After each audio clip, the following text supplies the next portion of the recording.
let's get this music up and running. That is kind of loud. There we go. Okay. Alright, there. Had a little bit of a hiccup trying to go live, but, there we go. So, today, nice, cozy stream of, I'm going to do something I kind of wanted to do for a little bit. And that's, again, I'm not organized in the little least. Probably should. But, yeah, we're gonna go there. So, I'm gonna be going through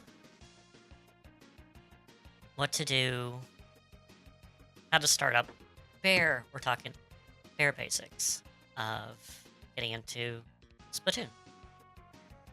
It's a series I've actually gotten into since the beginning, but took a hiatus between 1 and 2, and when I got back into number 2, just before, probably like several months before 3 came out. And I've been pretty solid on it since. But I know that I've talked to a few... Actually, you want to know? Let's not get that music going. So I'm going to go with the bare basics, because there's a few times where I've mentioned Splatoon, and people are like, it's not, especially when it gets into the... You have to like, oh, it's... Can you play with not motion controls? Which, you can, but it's not really recommended. But anyway, let's get into what you do and all that. So I'm going to be starting a new game, I guess. And this one is going to be on... It will have... It's recommended and actually very good to have your Nintendo account linked before you start this. Because if you don't, you can only do single player.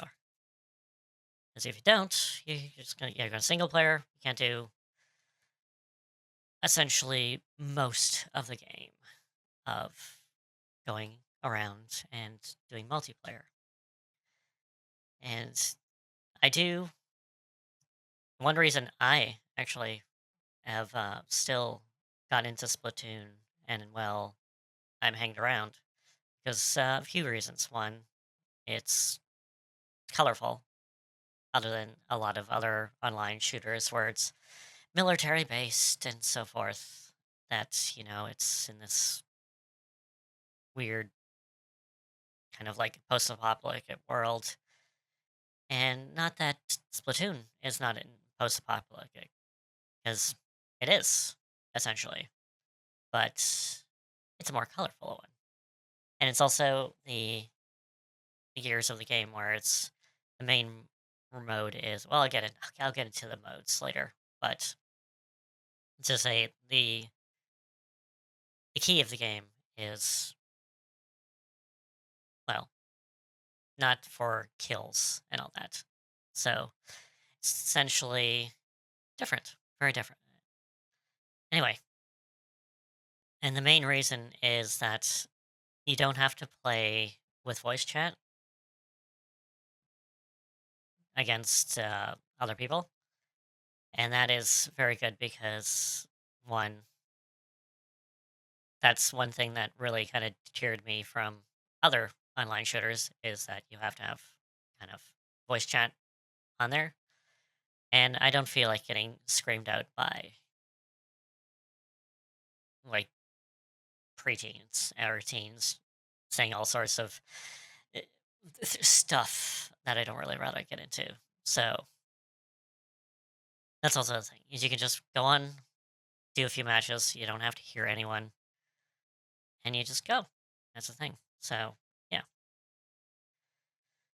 Okay, let us get into the actual game where we're going to set up stuff.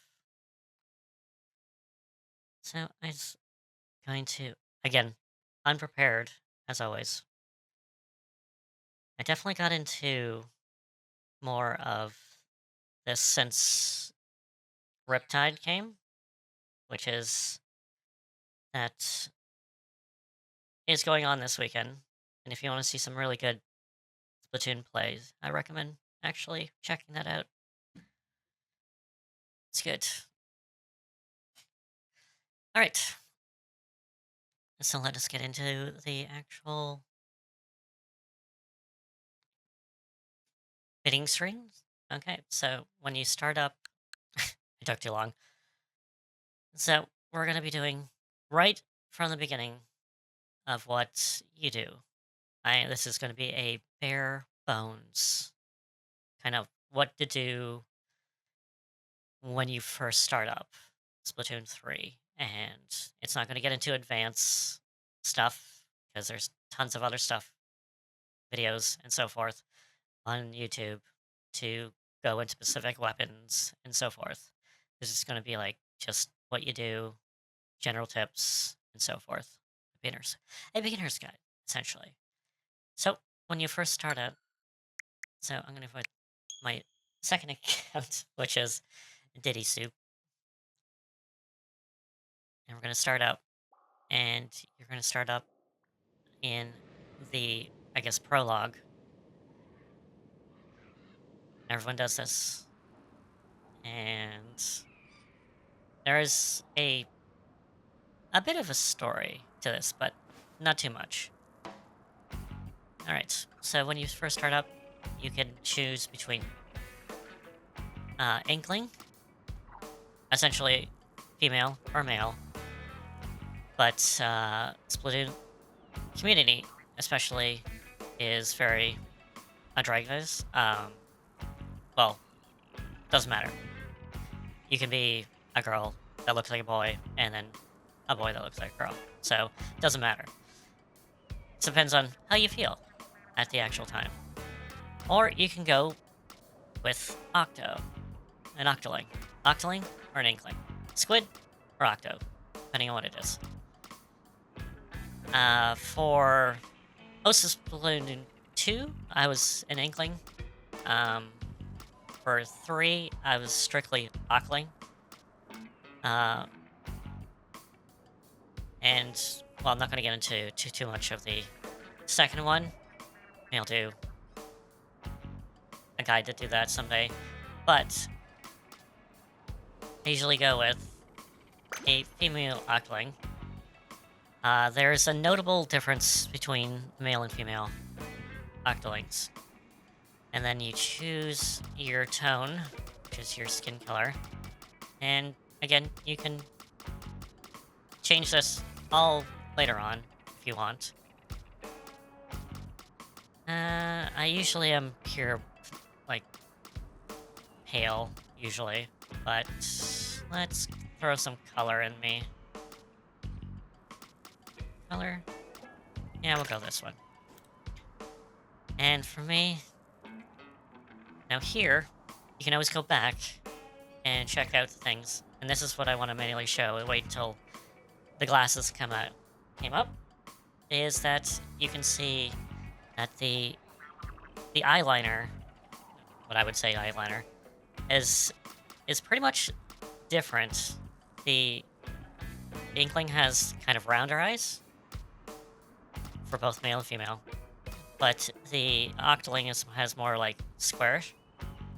But the most important thing is the female has kind of like these little chips on their bottom of their eyes. So it does go with that. So that's the only difference, pretty much, between male and female octo. And eyes, they have so many different color eyes, especially like weird, like multicolor eyes. But for me, I usually go with green, seeing I do have green eyes. I like the forest green, but we're going to go with regular green. Now we have hairstyles. And the hairstyles do change between races. So let's go with the Inkling first.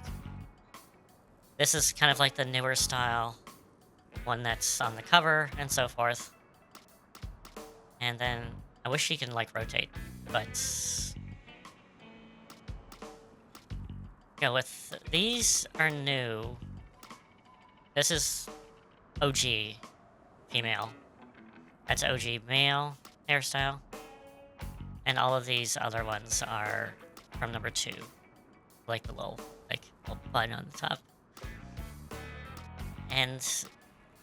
But there's, you know, there's not a lot of customization, but enough to kind of go with. But let's go with Octoling. There's not too much more Octoling hairstyles. But I usually go... This is kind of like the OG Octoling hairstyle. For the male, male, here, female. So, I usually go with the ponytail. That's me. And then we have eyebrows. So, not too much. Want to be a battered-hearted veteran, you can have like a little scar with your eyebrow. I usually go with... I like having defined eyebrows, so we're going with that. And then we get legwear. So, shorts, kind of long pants, but this one has options. You can also go. As you see the 3 dots, you can actually go with different ones. Ripped, kind of pattern, a stripe, and just one stripe. So, these are reversed. And then kind of baggy, kind of gym shorts. Skirt. I used to go through it as a skirt, but I'm like, nah. I usually go for the really shorts. Happy with this? Yep. When you're done, you can go here. Again, you can always change it afterwards. And you're gonna go with little buddy start. He's a cute little salmonoid. And you can just check his hair. I like the pineapple. Put a little bun. He's got the curly curls. Little mohawk. So this is normal for this type of fish. But again, you can do all sorts of stuff. I might go with pineapple this time. I think I went with bun, but it's all that. So, again, you want to do last thing. Check everything. Is this all good? Yes. You're done. Let's go. Now, there's a lot of questions. But take it fresh, start playing your silly well. Before you hit the trailer, hit the basics. Alright, so when you start, it is automatically defaulted to motion controls, which a lot of people will not be vibing with. But trust me, and anyone who actually has played this game more than like a day or week, let's say that motion controls are better. They do have a learning curve to them if you're not used to them, but they will be better. But again, just feel it, and it will tell you gotta hold it steady. Boom, there you go. So you can also recenter the camera with Y at any time. And then you can now move. Alright. So, again, basic controls. You control your character with the left analog stick. That's the move around. Camera control. That's not motion controls. Is with the right analog stick. And again, setting, reset camera. Just put your hands in a nice neutral position, and then reset. And then you will kind of go with... If you kind of point it facing down, you'll reset it down. So you kind of have to do resetting it a little bit forward, and you kind of hold it there. And get used to it. This is all about here. So when we get to ink, we can actually submerge ourselves in ink with the ZL. And sorry, I'm Canadian, so I will say Z instead of Z. So, but it is the trigger button on the left side. So we can do this, and we become our swimming form. Hello!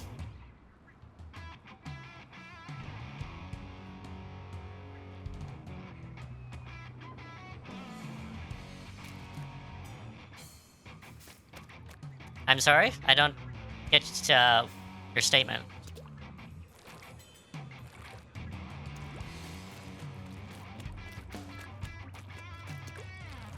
Alright. So we're gonna go here, and yes, we can jump out of the actual ink as well, with the B button. Well, I do apologize for that, but I'd rather stream as this, so I do apologize. Anyway. Hello, Steve. Welcome to the Sunday stream.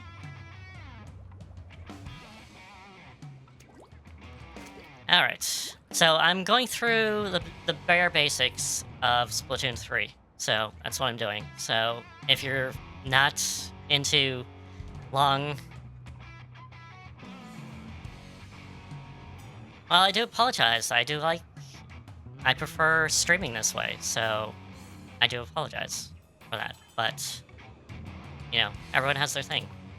But anyway. So, what I'm mainly going with is that you can go around in the ink, and you can jump out of it. And you can just unpress it at any time to become walking form. And then you can walk around. Not really, Steve. It's more of just... I've talked to a few people, and they're like...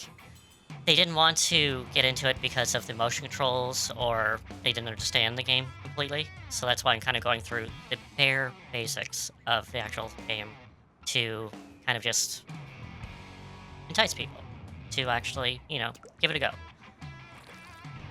Alright. Alright, let's... So you can jump up out of the ink, or you can also jump normal with the B button. So, there we go. We'll get into more advanced stuff you can do later on, but again, if you do ink, it is faster to go in the ink than walking. For now. Again, we're talking bare basics. Kind of go slow as you walk, but if you go in ink, you can go a little bit faster. So, it is encouraged to, if you want to get places, to go through swing. So yes. Pretty much. That's what it... I will get into sharking later, but again, this is the bare basics that I'm talking about right now. We're talking zero knowledge of actually anyone who has not played Splatoon, so again, that's what I'm doing. Alright. A small fry. And we're gonna go over here. And we're gonna get it to a key component of the actual game, which is... It is a third-person shooter. So we will be shooting. You shoot with the ZR button. So, you can tap it, get a little bit of shots, or you can hang on to it and just... Because it is a auto weapon, then we have. But again, you aim and shoot the balloons. Boom.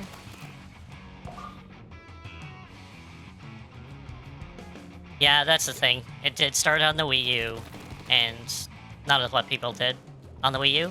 So, is there? Hey, you should give it a go again, Steve. That's why I'm doing this, because it was a good one.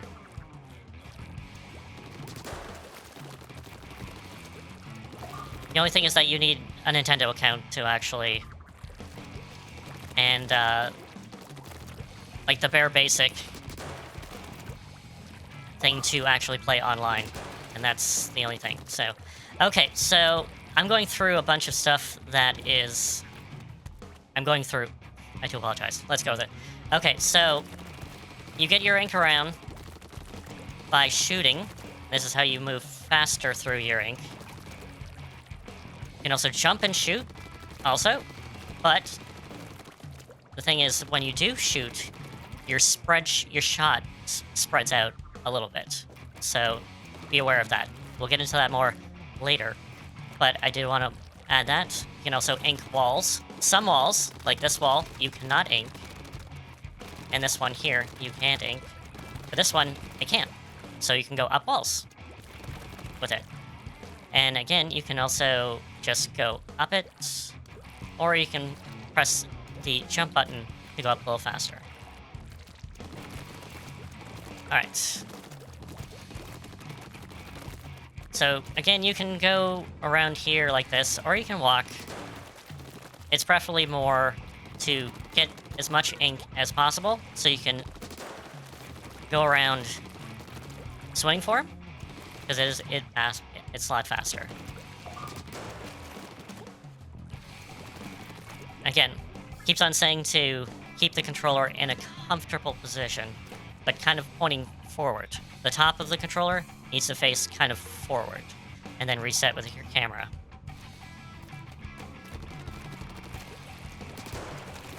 Alright. And here, we can't ink, but it does say to jump, so we can jump up the stairs.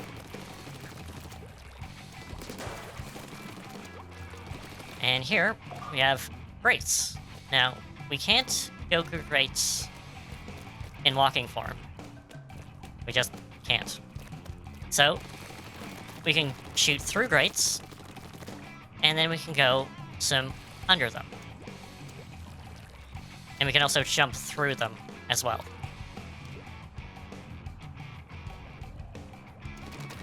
I'll get into motion controls and sticks in a bit, but I can't change between them. That's why I didn't talk about them yet. So I'm gonna wait until, because when you actually get into the game, it's automatic motion controls, which I know puts people off immediately, but I'm gonna get into that once we get past the prologue. But anyway. And we can also sync through grates. And here we have enemy ink, which is ink that's not your color. And if we actually go into it, we actually get damaged. Now, we don't get killed by it, but it does lower our HP or health. And as you can see around the screen, we're starting to get a little spotty. And that means that we've taken damage. So there is no life meter.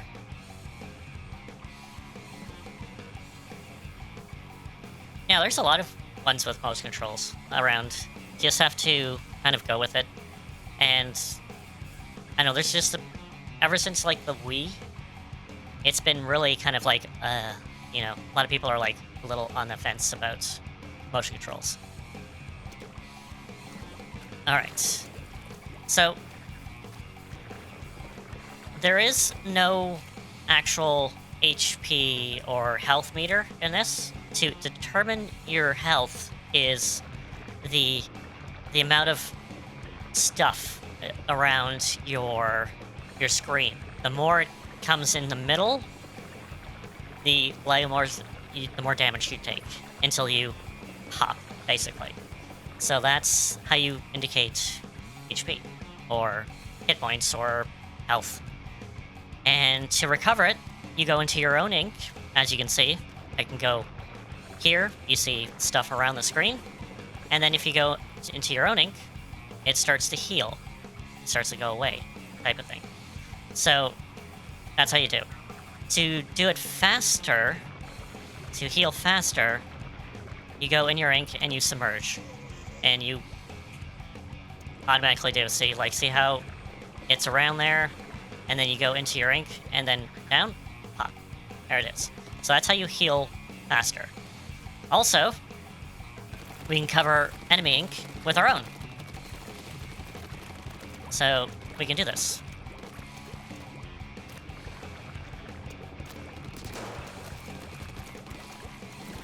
Alright. Just keep on going. And there we go. Just keep on... Any kind of enemy ink, you don't really want to do walking on enemy ink unless you, like, absolutely run out of... Can I actually? Okay, so if you keep on... See the bottle on the back of my character's back. Now, if I keep on using my actual weapon without stopping, you see it going down. And more down. And more down. And if you keep on using your weapon, you will eventually run out of ink when you reach here.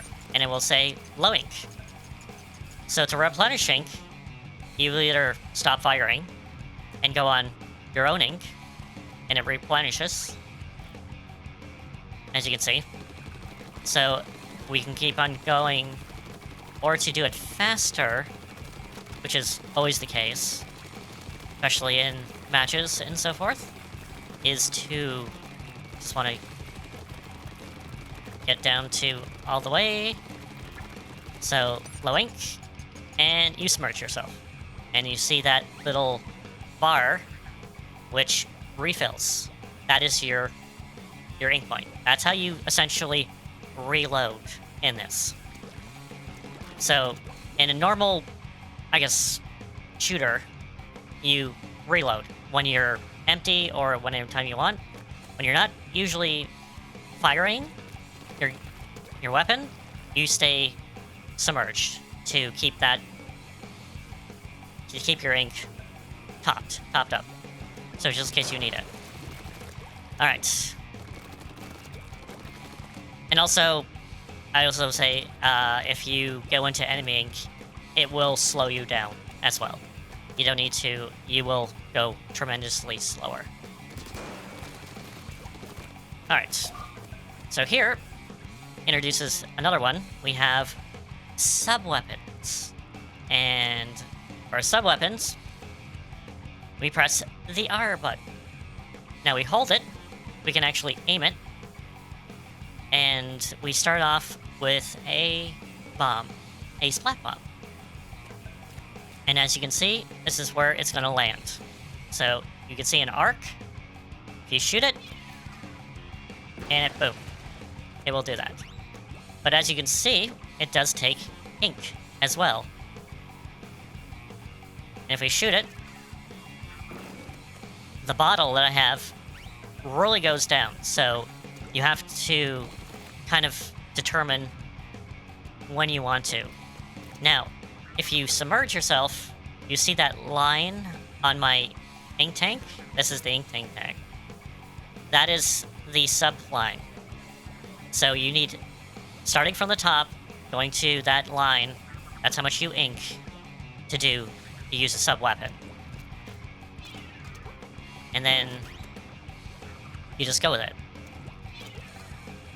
So it's made this way so you don't bomb spam. But there's ways around that. But, you know, we'll get into it later. So, again, bare basics. So, we need to do the... cover the wall. And then we can go up it. And we press B to go up faster. Be up the faster. And faster. Or we can just go up normally. Now, what the tutorial doesn't tell you, which I'm going to say a few things, which we'll get into a little bit later, but here. Well, like I said, we'll get into bomb spam a little bit later. But anyway, you can also move across walls as well, not just up, but you can also go down and up, and so forth. You don't have to actually be like just directly go up. But also, you can hold B, and you will be able to move around like this as well. Now this is what is known as a switch search, which it says right there. Boom. Which gives you a little bit of boost. Boom. And it's got to go. His eyes, your character's eyes, got to flash before it's ready, and boom. But it's also good to just kind of stay, if you want to stay on the wall, hidden, sort of. You can stay like this, and you don't have to worry about... Because if you stay on the wall, you immediately go down if you're not squid searching on the wall. So this is a good way to kind of stay on the wall if you want to stay on the wall. And I believe... I'm not too sure. Let's see. The squid search, I think, doesn't recover your ink when you're actually in that, but if it does, it's a good way. Anyway, another thing to do while you're in the ink, which it gets into kind of more advanced techniques, but I'd rather show it off here when I'm not getting fired at, is if you move and then immediately press the opposite direction and jump, you'll get kind of this little flipping motion. And that is also a squid search as well. So, how I can describe this is it's very similar to a backwards flip in any kind of 3D Mario game.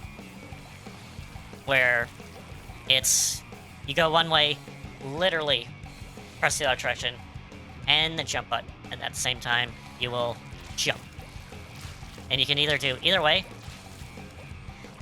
And with this, you'll see that my character glows a little bit as they come out.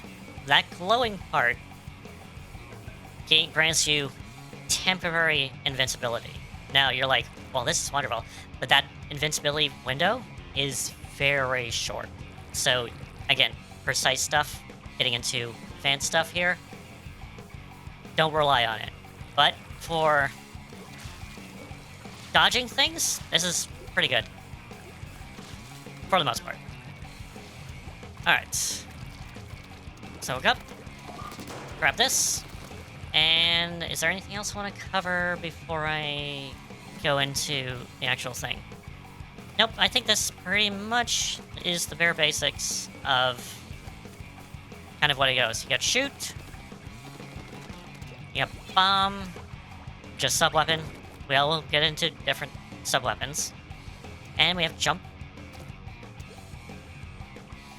Which one provides invincibility? The switch search does provide invincibility when you jump out of it, but the frame window is very short. So again, don't rely on it in a pinch. And it does take a little bit of time to figure out how to use it correctly to get that protection. But I wouldn't rely on it, especially right at the beginning when you're starting out. But anyway, let's go to Splatoon. I don't know the exact amount of frames that it is, but it is very, very, very short.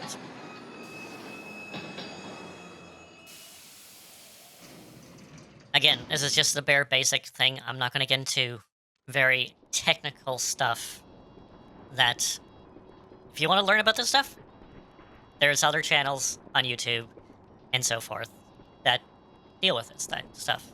I'm just going with the bare basics. Alright.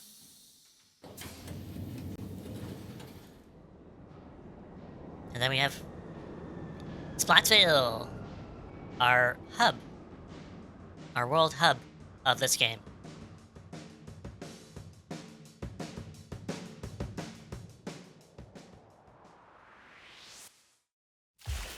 There we are. So this is the normal startup screen. When you actually start the game after this, this will be your startup screen, and you will have to press ZL and ZLR to get in there.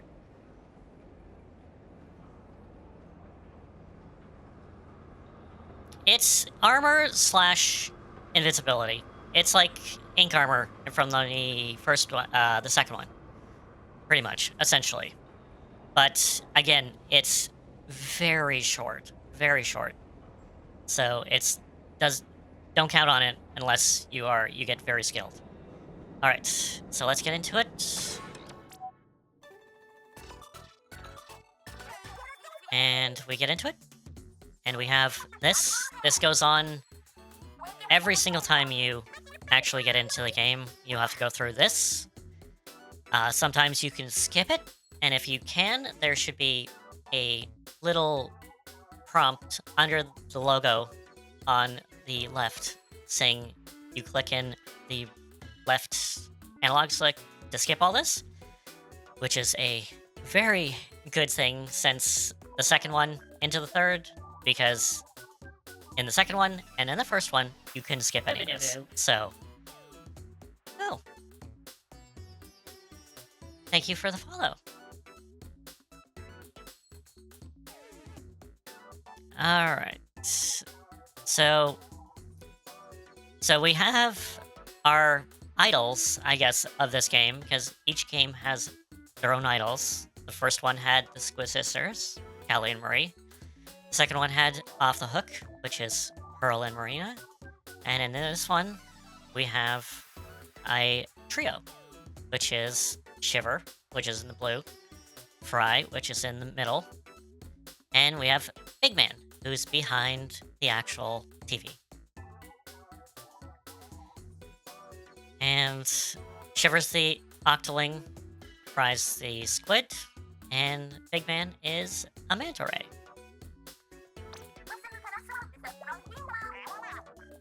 Alright.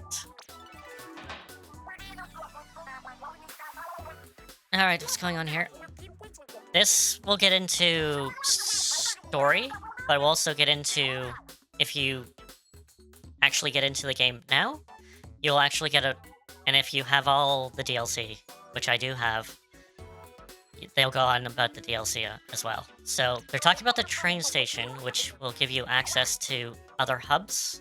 The Splatoon 1 hub, which is Inkopolis, and then also Splatoon 2. But there's stuff you need to do with the 2 before you actually get the hub unlocked, which I, again, will not get into right now.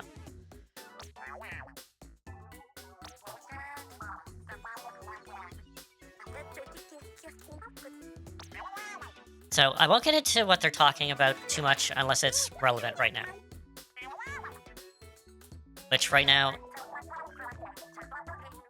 is that they're talking about the DLC stuff here with something happening at Inkopolis Square, which is great because you can go over there and you'll have to do a single player mode to unlock that. So that's all I need to say. I'd recommend playing the actual game before doing that, though, if you do, because it does get into a single player. I'd rather encourage you to play a single player in number 3 first before going over there. Off the press. What's going on? Now here's story mode for the third one, where, again, the Great Zapfish, which is the energy source for the Splatlands, has gone missing. Very original.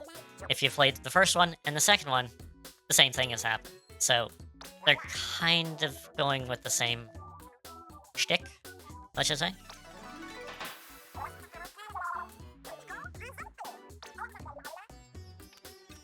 Alright, let's go here. So, and here we go. Welcome to Splatsville. It's a place to see and be seen. The hottest place on the map. You want to make it in this town, you gotta learn to be your freshest. Extremely fresh for online battles, hit up the lobby. So we need to go through there for the lobby. Again, getting into this.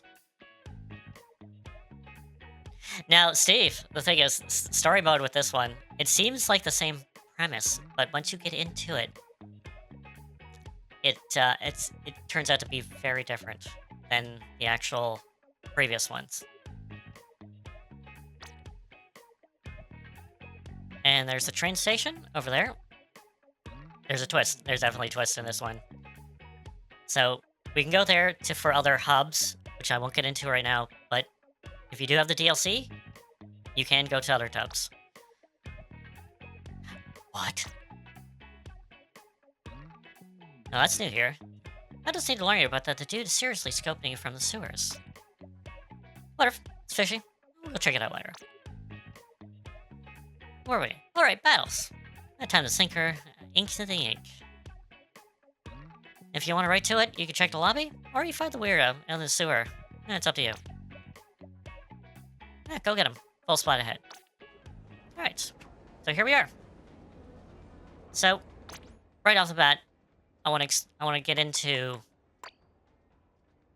motion controls and so forth, seeing that I have the actual... So, if you absolutely get to this point, and you're like, F motion controls, that's fine. But you're wondering, how do I change it back? So, one, press the plus button. Will get you to the equipment screen. And then you go over to others. This is the controls, the options, I guess, more or less. And you have motion sensitivity. We have the R sensitivity. That's camera. And you have up and down. You have up and right. You want inverted or normal. And there's motion controls right there. So if you absolutely cannot stand motion controls right off the bat, turn them off. There, boom, they're off. So, here, it is good. You can control. It does seem a little stiff at first, but... And also, if it's too slow, you can also increase that speed as well. So, you can go with the camera controls, which is on the right analog stick. You can make it faster or slower. So if you want to do it a little faster, just check it out. Go up. See there? Check it out. For story mode, you really don't need to have it on. Default controls are fine in story mode. But story mode, I encourage everyone to at least try motion controls. I usually go with 2.5-ish, around there for that. But motion controls, again, you can do very slow motion controls. So it's a bit smoother as you move around. Go up. And this might be good to get into motion controls at first, because it's not as jarring as some. So if you're getting into motion controls, I would highly recommend, especially in story mode, or even go into recon, which I'll get into in a moment, is set the motion controls all the way to -5 to kind of smooth that transition. and then you don't have to worry about, it's like, oh, I move my hand and it jerks to wherever it is. But, ease yourself into motion controls and not just go with like, oh, I wanted to be fast, so I'm going to do +5. Yeah, look at that. It is all over the place. And if you have motion sickness, I recommend not playing this game. Because, especially if you get faster, it's very fast. So, again, if you want to ease yourself into motion controls, start slow. Very start slow. I would even go like -5 on both, just to kind of get that smooth kind of feel of the motion first before you get into it. Because if you go straight up into craziness, it's going to be jarring. So if you're not used to motion controls, start small. -5 on both, and that's even good with story mode. It is. So again, if you absolutely guaranteed do not like motion controls, you can play this without motion controls. It's just going to be a little more difficult. But it is possible. It is possible. So I'm going to just go with normal, because it's what I usually do. For now, anyway. But get used to going around the city. Like, this is a good hub area to kind of just feel the motions and so forth to go around. So, question is, what do we do? The game is directing us to go to either up there, and you can also press the ZR to kind of go in first person, so you can actually see. And this is also a good method to kind of get an idea of what the motion is also while aiming, because some weapons will allow you to aim as well. So you can get an idea of what it is. Mainly snipers or chargers in this one. So you can go with that. And we'll get into more basic weapons in a bit.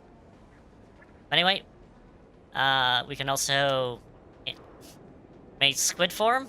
We can't get ink around the hub area, but you can still go squiddy or swim form in this, because usually it was called squid form in the previous game, but now we have octolinks as well, so that wouldn't be a correct statement. So it's more swim form. And you can jump.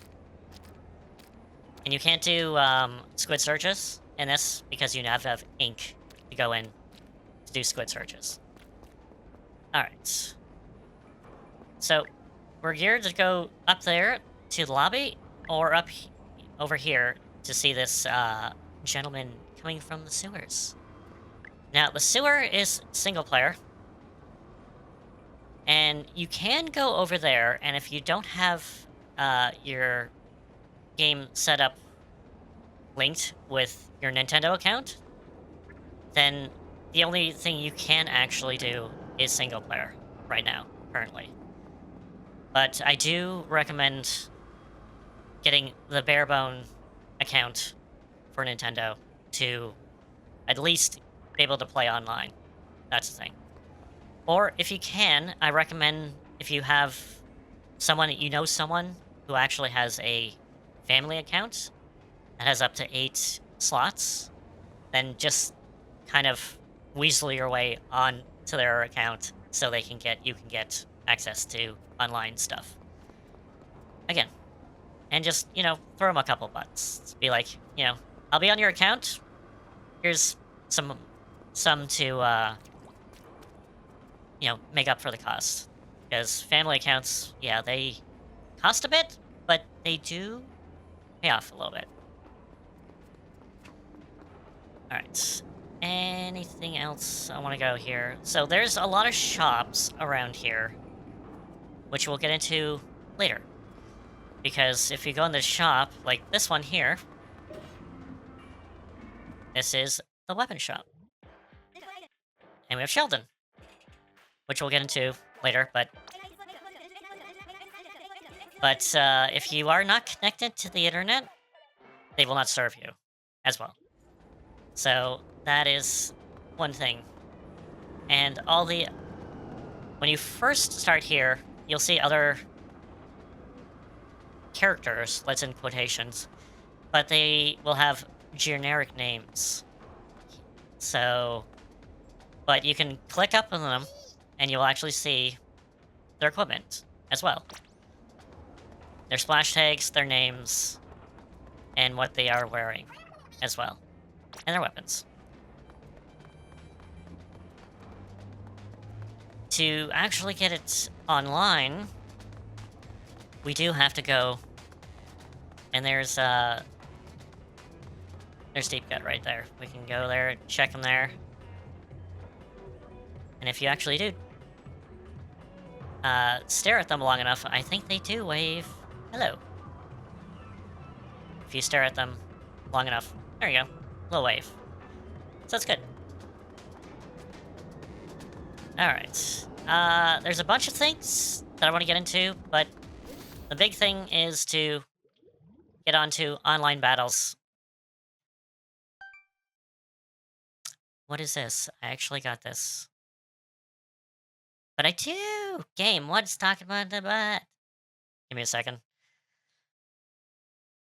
I have this set up. What's going on here?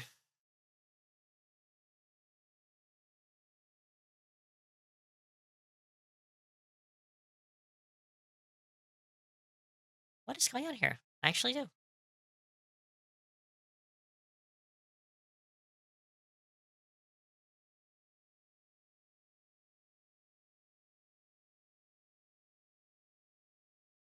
Okay.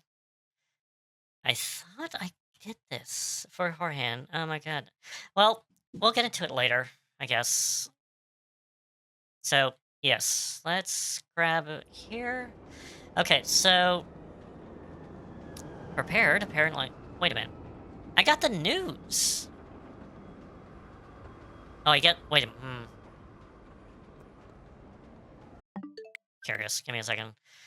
Because if you don't get the news, then you won't be able to get online. So, is it? Do I not have this set up? I'm pretty sure I do. So, this is the normal starting screen that you'll actually get most of the time. And, no, I do not have it. So, if you get into the game immediately, doesn't mean that, it means that you are not connected to the internet.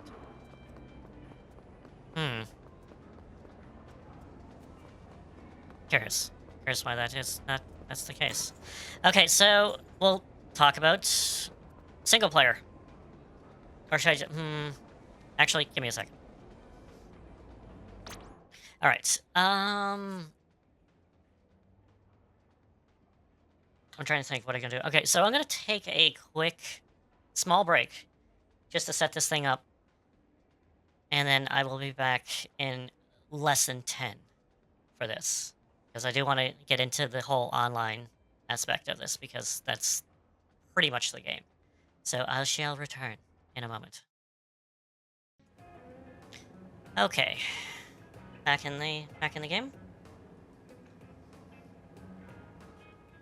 After a bit of complications. But also, that's why I'm saying, before you start this, make sure you have your Nintendo account linked with online play, or so forth, to make sure it's linked. Because if not, you're going to get problems and all sorts of things. So, and I won't get into that because that's not what I want him here for. I'm not here to be, trying to get you online. It's Splatoon and how it actually does. And if you link your account, then you shouldn't have any trouble. So, when you get into the lobby, you will be presented with setting up a few settings before moving on. So, Splatfest regions, because there are two regions. There's basically Japan, and then there's the rest of the world, basically. So, that's the thing. So, checking my region, I'm in the Americas, Australia, and New Zealand. That's correct. If you want to go to the Japan one, you can change it, but it's recommended that you stick with where you are because of the lag, internet ping, and so forth. So just stick where you are. Alright. And there we go. Once that's done, it will say multiplayer modes have been updated, which will happen every 2 hours. And let's go.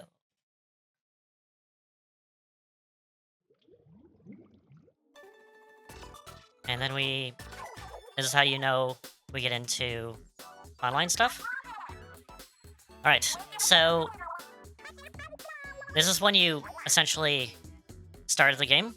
You'll get this every single time, but you don't have to go through this every single time, but I will go through it the first time.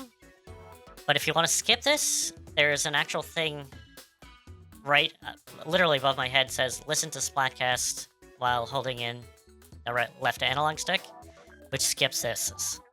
And that is, after a while, you're like, thank God. Anyway, let's go through it the first time. This happens every 2 hours. So it is map rotations. So current battle stages are as follow. Regular battles are turf. You get 2 of them. It rotates between both of them. And then we have Anarchy, which is ranked in the previous games. Currently, right now, we have for Series. Series is... I'll get into a little bit later. Actually, we'll get into rank totally later. I don't even want to get into rank yet now. And then after the current battle stages, you'll get into Salmon Run, the stage, the main equipment you get, and... yeah. And that's it.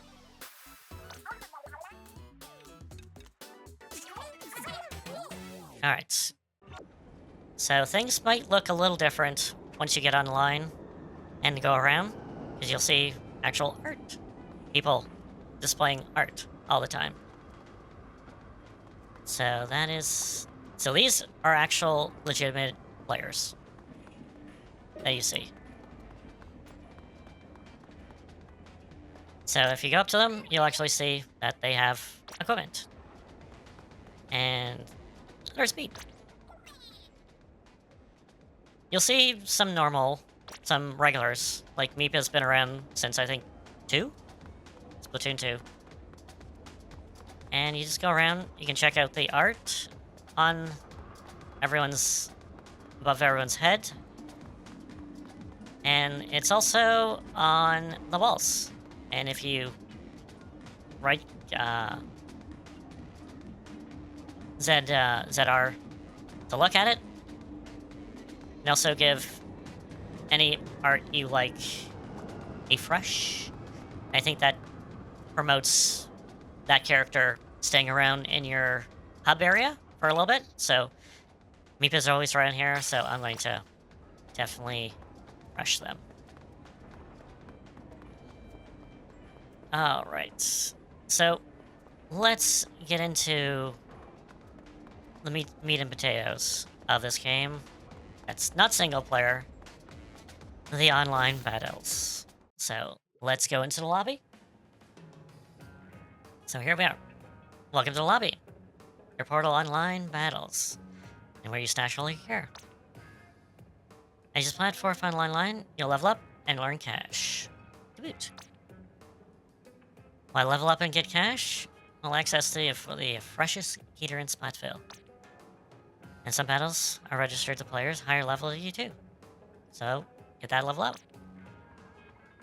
First thing is, why don't you check out the battle plot and select regular battles. You'll get into a turf war battle, and the team, you'll have 3 minutes to think the most turf. Less chat, more splat. Let's get started. Alright, community guidelines, Nintendo being Nintendo. Alright, so this room you'll be intimately familiar with if you're online battles all the time, because you'll be waiting around here to get into battles every single time. But this is also a training room you can do to get into what the weapons do as well. So these dummies here are essentially what you'll be... They have the health of a normal Inkling / Octoling, which is 100. And if you go to something over 100, see that it splats. So that's what will happen in real battles as well. And if we do a bomb, it's 180. So that's an instant kill, but it also has a range effect that if you are not within that radius, it will give you partial damage. But again, if these ones in the back are invincible, so you can actually just keep on going until max. But those are mainly to see how fast you can go up, how much damage you can dish out with your weapon. Right. So one thing they didn't get into with the tutorial is they got into subs, which is your bomb, but they didn't get into special. So why am I looking like a Super Saiyan right now? I'm like, have the flaming hair and all that. So that indicates when you ink around, you'll get points. And if you get a certain amount of points for certain specials, that's in the upper right thing that's sparkling, that is your special. And the little circle is your sub. Now it says, press in the right analog stick. Let's do it.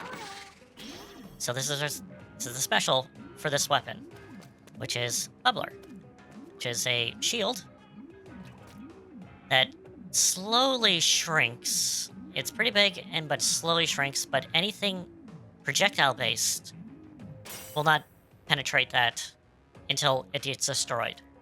So there's that. Again, not getting into too much subs and specials right now until we have access to weapons, which we don't, because we need to get levels up. So if we take the advice of the voice in our head and go into the battle pot, which is an actual pot, like coffee pot, which I didn't notice until very much later. If we go into it, we have access to... This is our battle queue-up screen, basically, to show what it is here. So there's a lot of information here. There's the big green thing. It says regular battle, hop into turf battle. This is your normal battle that anyone can do. So you can range from getting into lobbies that are very your level to playing against people that are super skilled and that will own you. But don't worry about this. We'll get into a bunch of stuff. Now, oh my goodness. Okay, so online might seem daunting sometime to some people. It definitely was for me. In the first one, because I was like, oh my god, like, I don't have the skills to go on against other people. No way. Took me for a while to do that. But there's a key thing you need to realize about this game is that you're going to lose. Accept it.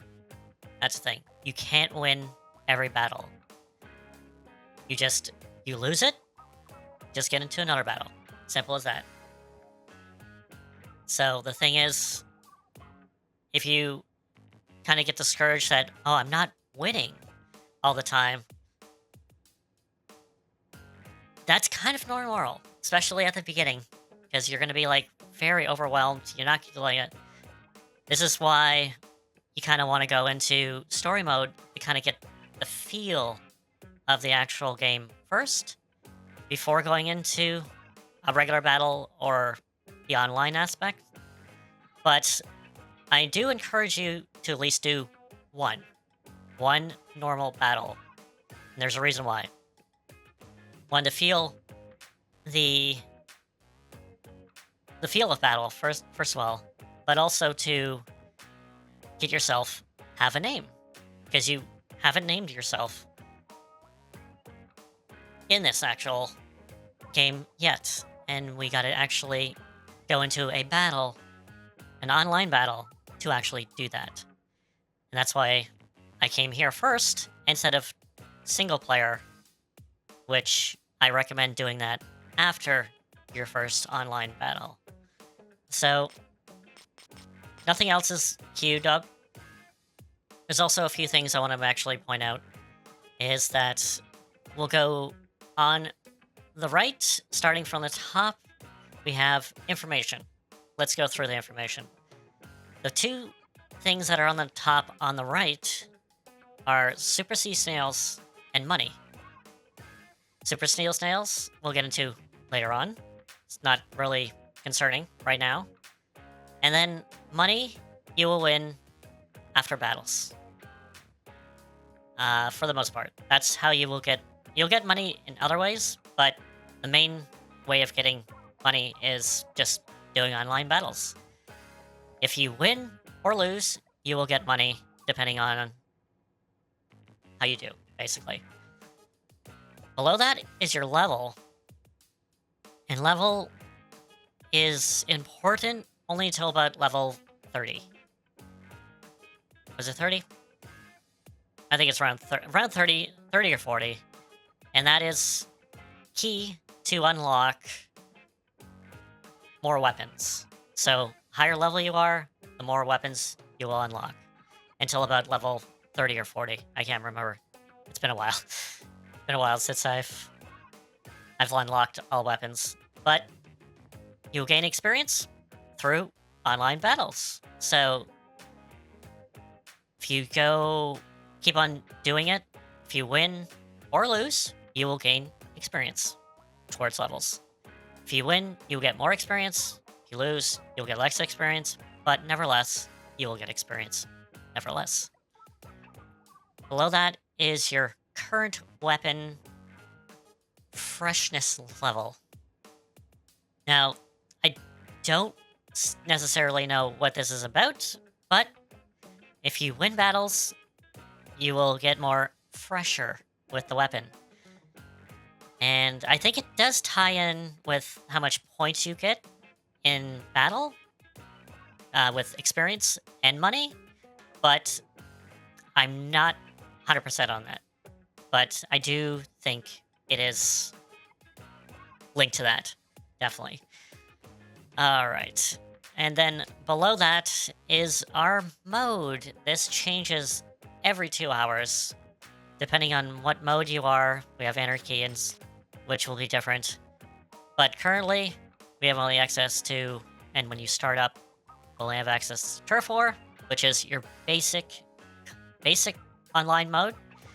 I suggest you learn how to do Turf War before going on to anything else. And, well, you need to get to level 10 before you get into the Anarchy stuff, which is recommended, unless you've returned from Splatoon 2 and so forth. And if you're doing that, you're probably not watching this guide, because this is bare bones stuff.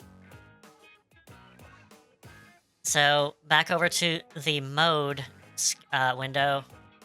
We got the mode, turf war, and the stages. We have 2 every 2 hours.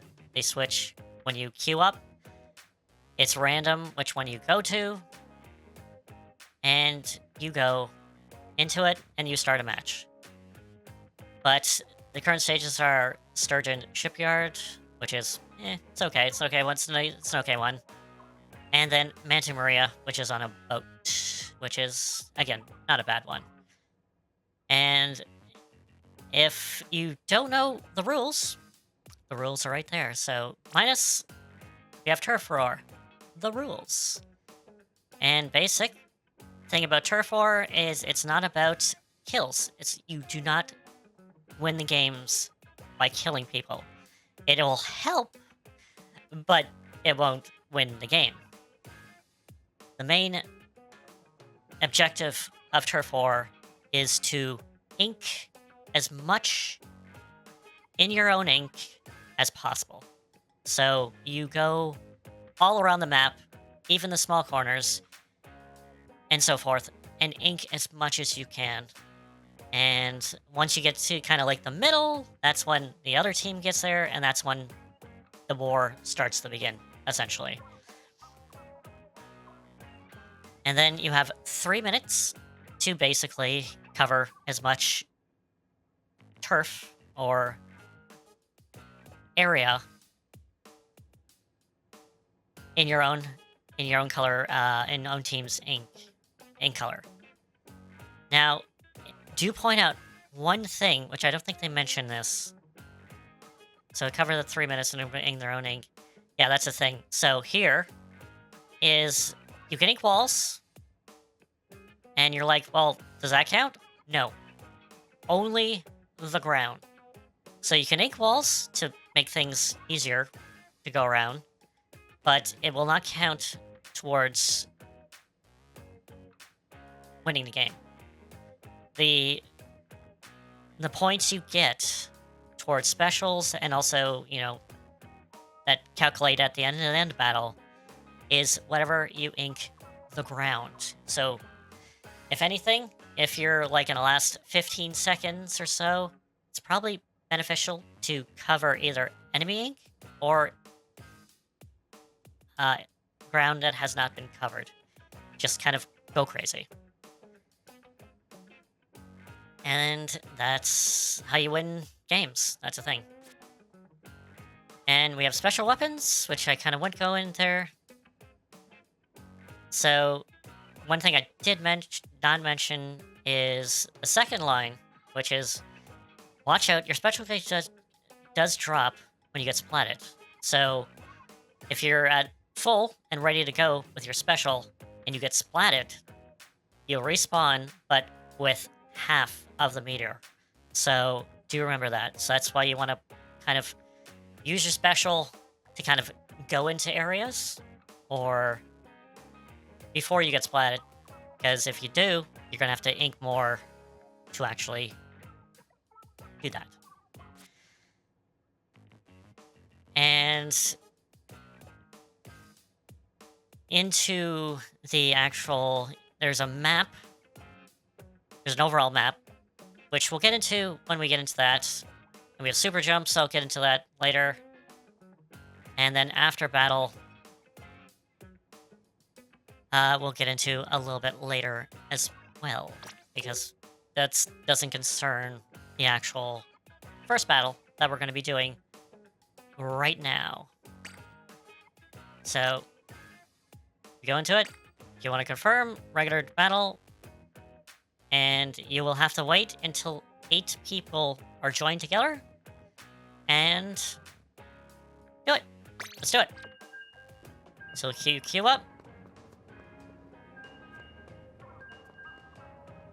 And you just kind of wait around doing things. So I'd recommend, while waiting, just kind of get familiar with your weapon.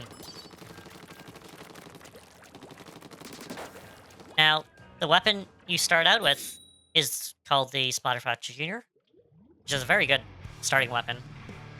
And here we are. Turf War. So here we go.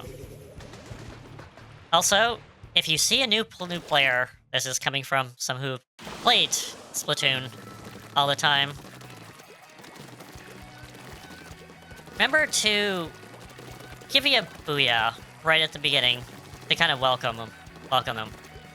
Because you'll see player, you'll kind of get an idea of what idea new players are. And it's a general good thing to kind of just, you know, go easy on the new players. Because they're probably don't know exactly what's going on there. That's coming from, you know, ouch. And that's a splat. So you will get splatted, and you will respawn in a few, probably, was it 4 or 5 seconds? And then we just go there. Is it an ink rail? You can actually go in, jump out of it. But we'll get into it more in the...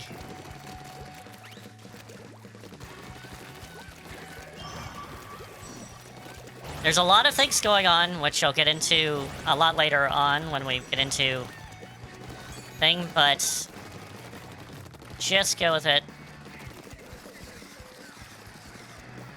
Kind of go here. Oh, cool. I didn't expect to do that. But again, with your first battle, just get the feel of the controls. Like, if you win, you win. You lose, you lose. You know? It's not going to be... Not going to, you know... Especially if you're playing this for the first time, just, you know, give yourself a little bit of leeways. You're learning the mechanics and so forth. So just easy on yourself. And, you know, you might not win. That's the thing. That's also the thing, is that you might not win your first battle.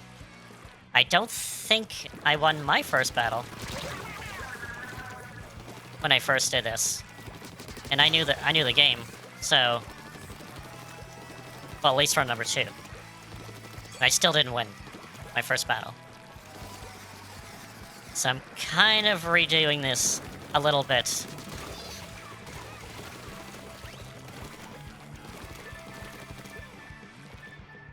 No, I didn't rage wake at Steve, no. Like I mentioned, you're gonna lose. And the thing is, if you get a hot head, just take a break. Just take a break, you know. Just take a break. And you'll be fine. But I would say about at least 60% of the time, you're probably gonna lose.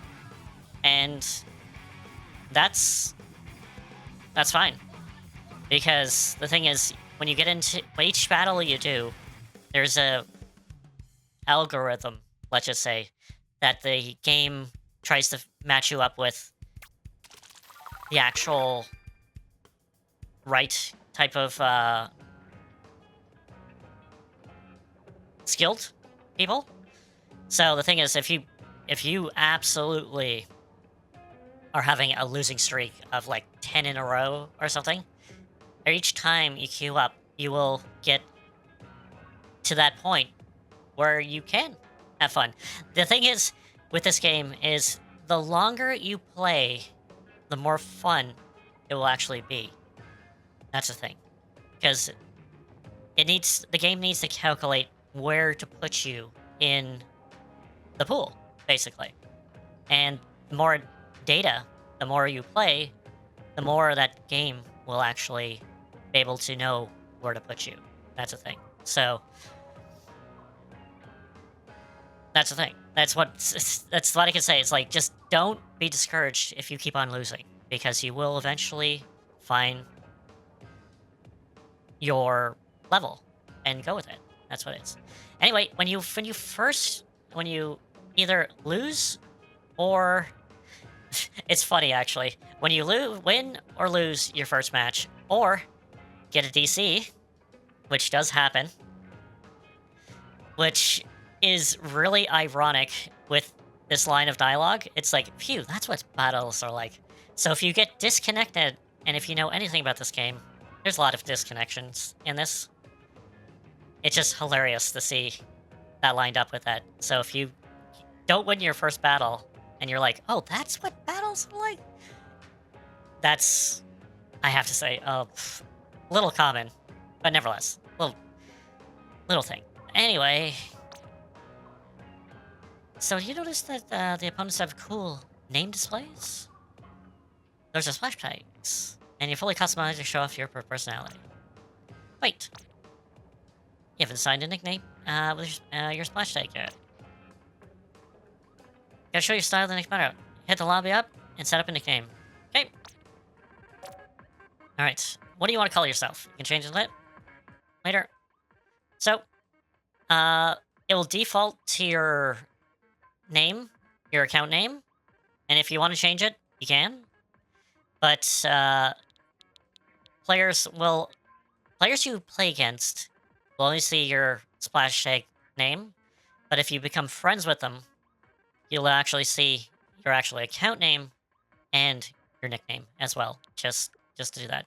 So I'm going to go with Didi Soup. This one. Yep. So choosing that violates, so don't be rude about your nickname. Although there are some very creative ways people have gotten past this, which, again, don't be an ass. Just, you know, go with it. So, there we go. And, hey, leveled up. Cracks. You can use the shadow lights to get the shiny new weapons. Well, you can. So to the Ammonites and happy shopping. Alright, so we got a few things. Exactly, that's the thing. You want to just, go with a name that fits you. That's the thing. Because I've seen a lot of, like, your mom names, oh my god, throughout this game. It's like, eh. Yeah, true. There's a few things. A lot of people, I've seen a lot of get good people. It's like, get good. Or, goodbye. Or something. It's like, whatever. Alright. So, we got ourselves to level 2. And that brings us, I guess, what is I doing there? It's gonna do something. Was it this? No.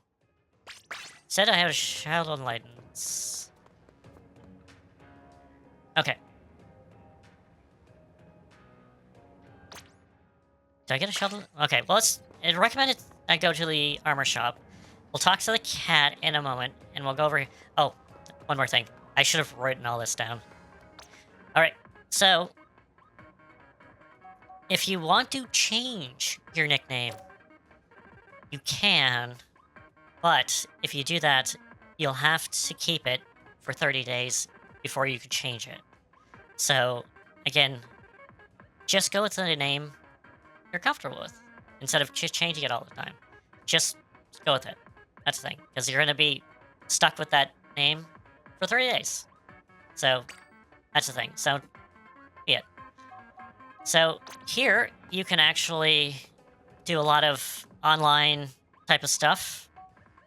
If you have DLC, you'll be able to get stuff, or if you go QR codes, because there's a lot of QR codes for free stuff, you can get from here, and you just get stuff. And I got tons of DLC stuff.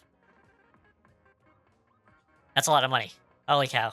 And I got a couple splash tags, licenses. So I got a banner.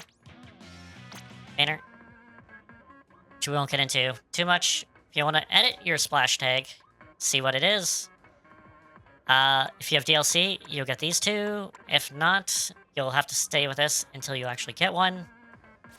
And then badges is kind of achievements, or what is it? Trophies, I guess, in PlayStation terms, or achievements.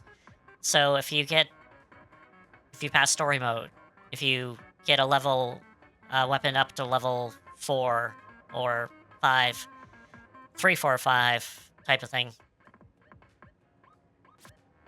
And then you can also do different titles. But again, they all come in time. So currently right now, we're just going to go with the normal. And here, replays, if you want to check out how you did and actually see a replay your battle, or more importantly, see what the other people are doing to actually possibly see a little bit of what they other people are doing and how they play. This is a good way to do it.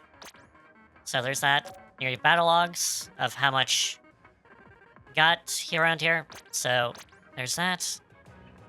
Oh, looks like you stepped up your special tag. Remember, you can change your splash button at any time with the lobby terminal. You can also change background banner, badges, and show off your title. Beautiful. Alright, so you can go over there and do it, but I'll show you a nice shortcut. So if you press X, you'll get to this screen. And here you can go around the actual... This is fast traveling. So there's that. That's the map. So if you want to go to the weapon shop immediately, you can go that instead of going outside and walking down the way to the ammo shop. You just go from here. And also, if you go over to stages, it'll show the current regular battle stages, and also the one next to it coming up, and then the one after that. It only shows 3, the next 3. Anarchy, same way.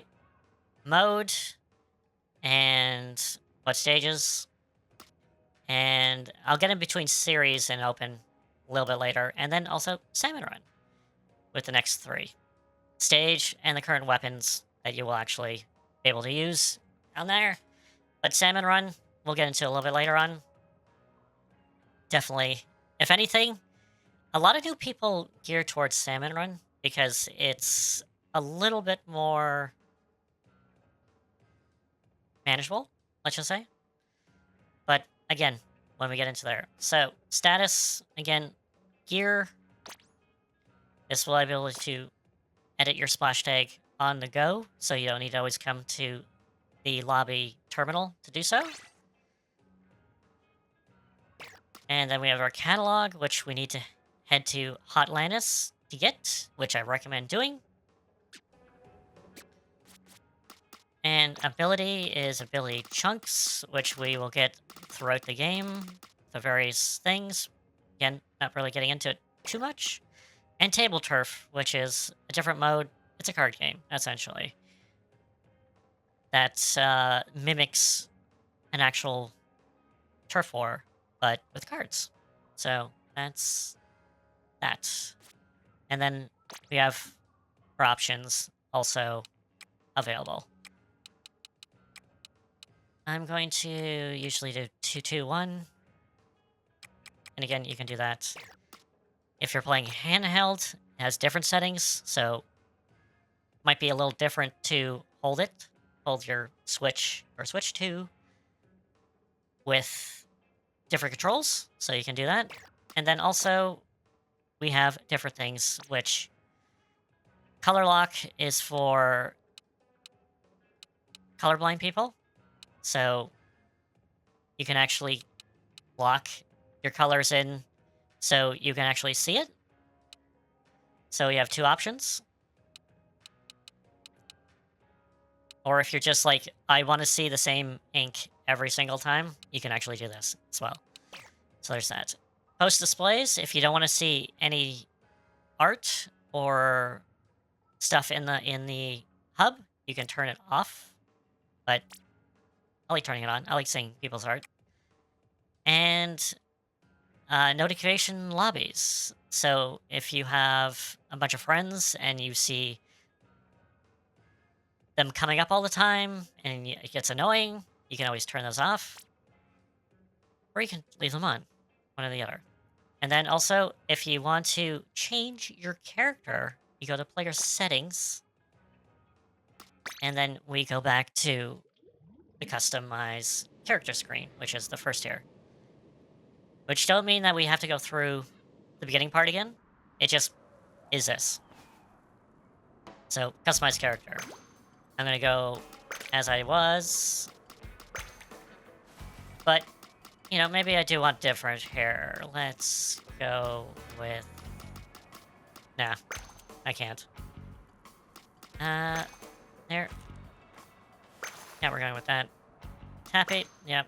But if you want to change, you know, character, go with it. And I'm going pineapple this time. And then once you're done, you just go back to where you were. So, there we go.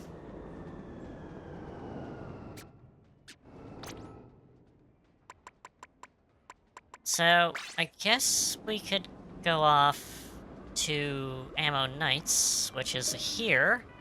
Again, you can just walk in the door, or you can just choose it from the actual menu screen. But let's go in there. I'm not gonna read this guy. This guy is gonna be like that. You should have one, but if you have DLC, you'll have a lot more. Sheldon licenses, which are on the upper right, the little thing with the number, little card with the number. That's your Sheldon licenses.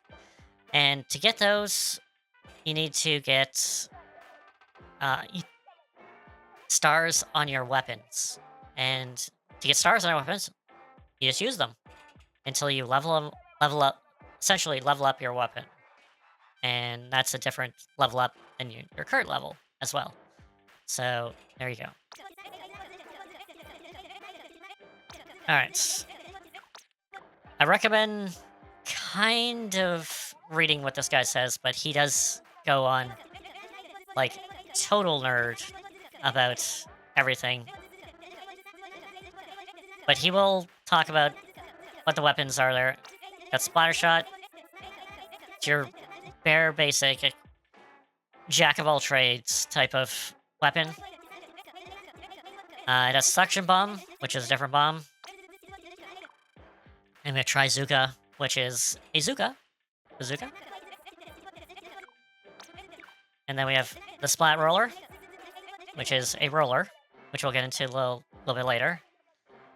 Comes with Curling Bomb, which is a curling bomb. You throw it, and it rolls on like a curling stone. And then that also comes with Big Bubbler as well. And then we have Splat Charger, which is a sniper. And it comes with Splat Bomb, so similar to the weapon currently we have now. And then we have Ink Vac, which is a vacuum, which will suck up any kind of enemy ink that is in the air, not on the ground, in the air, and fill up and shoot a blast. Alright, so we can go with different weapons, but you're like, I don't really know if I want to buy this. Like, is there anybody to try? Yeah, there is. So, press Y on a weapon. Like, I'm not sure about the charger. So let's go into it. Give it a whirl? Sure, let's test. And here, we can actually test out weapons before buying them. So, chargers don't have a good rate of fire. They are mainly for long range. They also need really good aim, so if you're not good with motion controls, I wouldn't say definitely not pick up a charger. Takes a bit of a steady hand to do that. But it is long range, and as you can see, the target is actually there, but if you go back a little bit, let's go here. So, see, this one is in sight, but if I shoot it, it's not going to go. But if I go a little bit closer, you'll see that it is marked. Now I can hit it. That is a key thing for chargers, is to make sure that you have the sights inset on your target. And it has bombs, smack bomb, which is good for getting away because chargers is usually in the back of everyone. And if someone comes towards you and you see, just throw a bomb to your feet and run away, basically. And to do the bomb at your feet, you shoot down, and you just do that. And that's a bomb at your feet. So the arc, you can shoot it over here, but most likely they're going to be on you. And do that. Now for Vac, I don't know if I could show off Vac right now, because I need enemy ink. But you trigger it, and then you hold the button, suck up any kind of ink that is coming at you, and then you shoot it. And depending on how much ink you suck up, that explosion could be bigger as well. So, chargers, I do recommend for motion controls, or any kind of controls, is to definitely lower it. And it takes a bit of time to get the feeling of it. Because most of the time you will not be going around crazily. You want a steady hand while playing with charger. I never got into it, so I'm too sporadic for it myself, so I'm long range, but not charger wise. I don't have the patience for charger. You have patience as well. Alright, so if you want to get out of here, you press the minus button. You can also clean up the area. So, you do this. There's also something I want to point out that doesn't really... I don't think it actually says it anywhere. So, to build up your special meter, you see it as I shoot, it goes up. But that's only when I do uninkable, ground that isn't inked.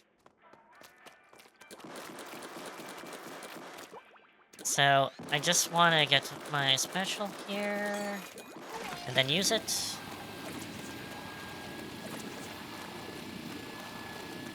Shoot it.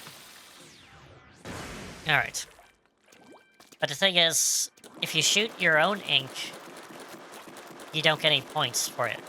See how my special isn't going up? Because I'm shooting my own ink. And you can't really get specials from ink that you've already turfed. So, either enemy ink or ground that you've not covered yet is where you get points for. And points are also determining of how you win battles as well. So, that's kind of what happens. I'll do the roller as well, because seeing that these are the basic 3 weapons. So rollers, you have a horizontal flick. As you can see, it's not too accurate all the time for a horizontal. Sometimes it does, and sometimes it's not. But it also it ranges from different damage values because it's fall-off damage. Best way for a roller is to kind of get close to the person and then just pop them like that. It's like a boom. So it's what a lot of roller people do, is they get close to the person and boom. Or they get very close to it and just kind of just throw a big bunch of ink at their face when they are very close. Now there is ways to do that unseen, but again, that gets into more advanced stuff. But if not, there's also a way to do vertical flicks, and that's to jump and then hit the button, hit the shoot button. This is vertical. Gives you a little bit more of a way to go. And also a bit more accurate if you're trying to aim at someone. And depending on how close you are, it might be instant kill to just fall off damage. Again. Alright, let's clean up. So we have curling bomb. And if we just shoot it, it goes pretty far. That's neat. Now, if we hold it, hold the sub button, it depends on how long you hold it. We'll go how far it is. Like, maybe let's go half. And also, it's a bomb, so if it's in the vicinity of anyone, boom, it goes it. But if you shoot one at one, it's only a bit of damage. The explosion's gotta be really close. Like if we go here, this probably won't kill it. Oh, it does. Okay. Where's the fall off? There we go. Fall off. So there's a lot of damage values, a lot of so forth. And then with the roller, we also have another way to attack. And that's just rolling. Hold the button, hold the shoot button, and just roll. Keep rolling, rolling, rolling. And if you roll over anyone, it's an instant kill. But one very much downside to this is you are very visible coming towards the person. So if they have a gun, they can shoot you quite easily. So that's the only downside about that. Now, I guess I could get into this. It's not exactly basic, but it is probably better to do so. So, let's do our special. Because I just want to show this off.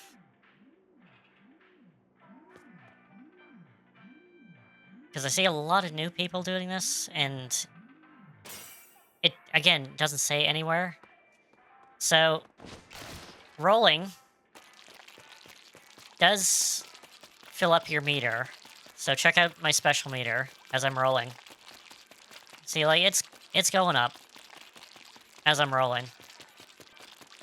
But, you know, it's not getting too filled too fast. Let's do that. And then we're also going to... No, gotta wait until that special is done. Because for some reason... I can't do anything. Let's go. And... bingo. Alright. Clean up.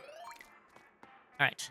So a good thing for a roller, if you're building for special, or if you're trying to get your special very quickly, is not to roll. Is to flick, actually. See how much more my special is actually getting up? By flicking. Even vertical flicks is a little bit better. And it's a little bit better. Because rolling is good, but flicking is better for specials. That's the thing. For painting, I would say rolling is slightly better. But for filling up your special, I would say just use your attack to flick ink everywhere. And you'll get your special a lot faster. And that is something they don't actually talk about. So, there's that.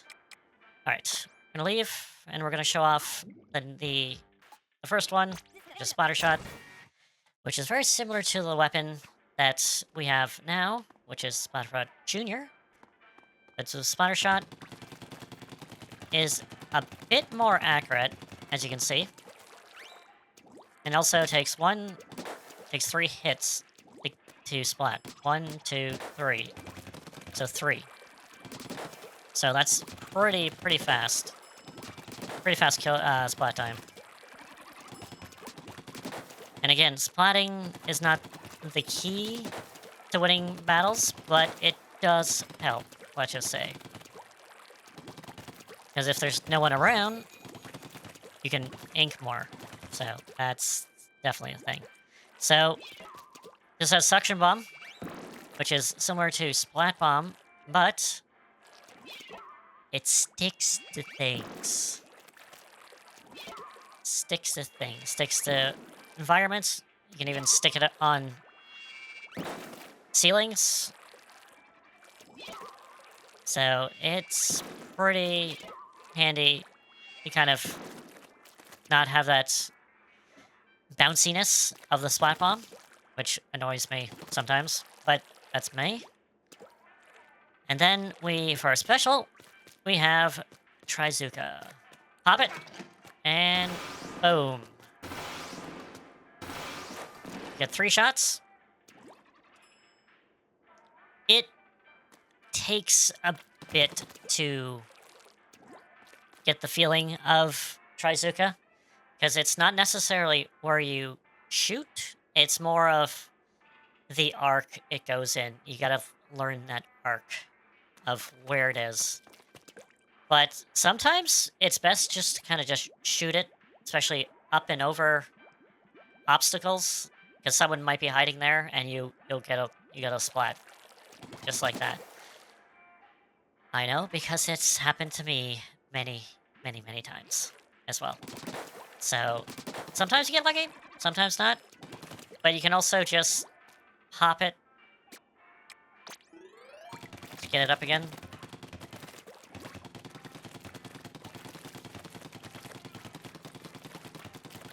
And this is probably the most common thing you'll probably see with Trizuka. Is that you're in a battle, kind of going, and then just someone pops Zuka and literally kills you like that. That's probably the main thing you'll probably do with Zuka, or Trizuka, known as Zuka.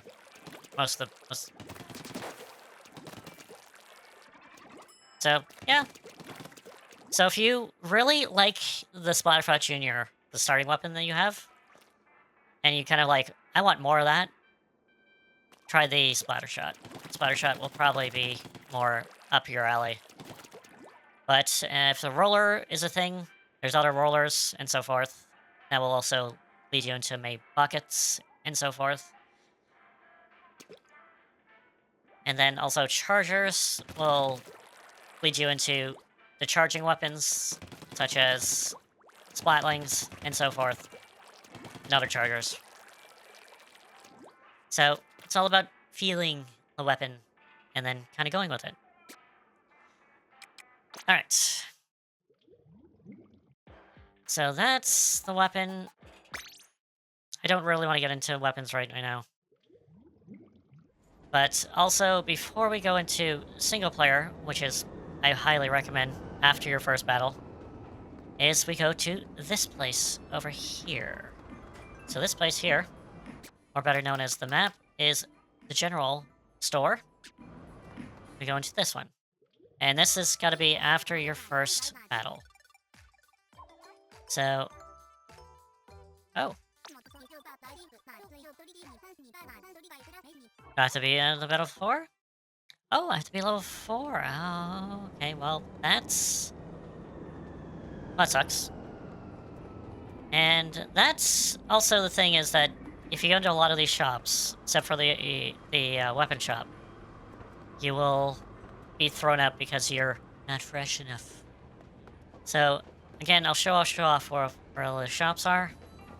Hats are up here. We got Gnarly Yeti. It's got to order, but if fresh enough, yeah, get at least level 4. And there. We also got nails. Nails, nail.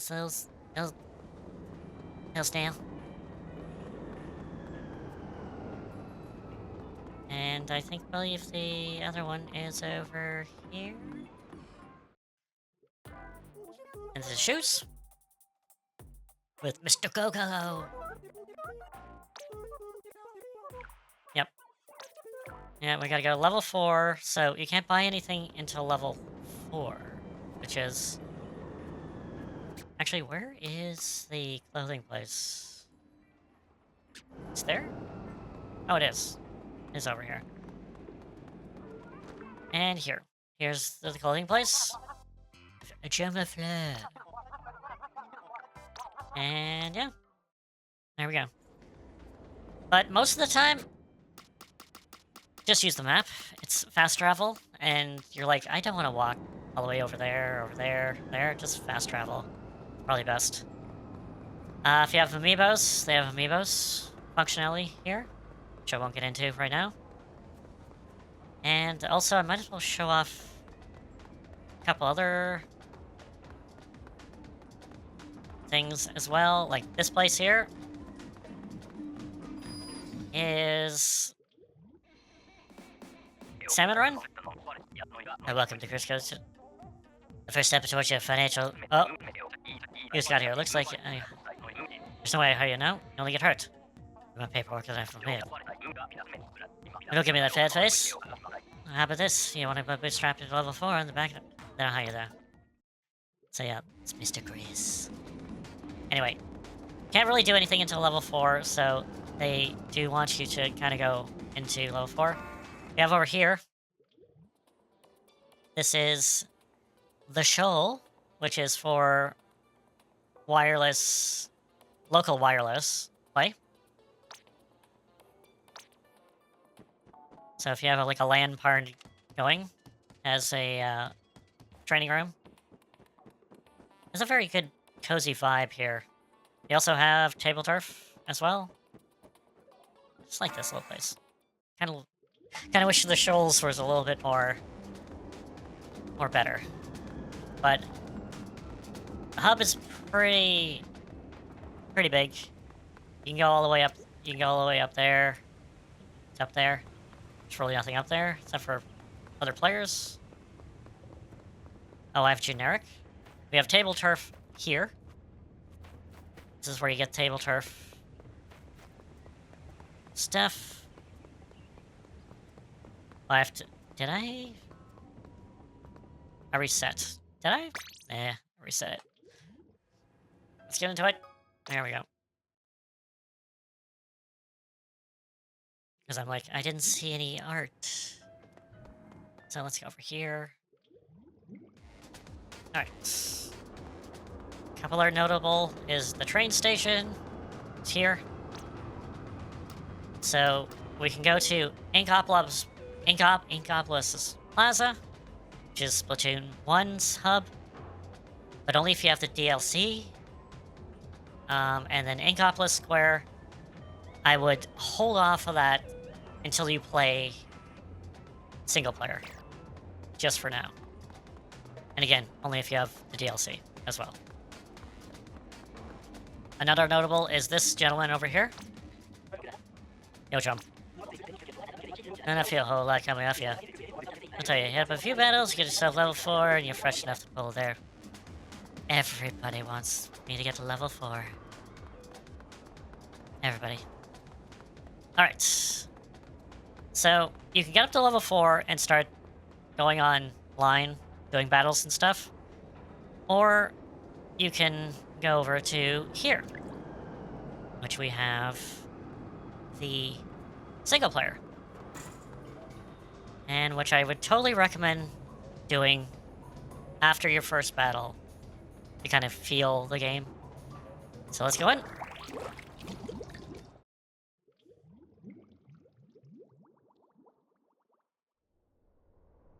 And this is story mode. This is the single player campaign, which is pretty extensively. It's pretty good. Hello, sir.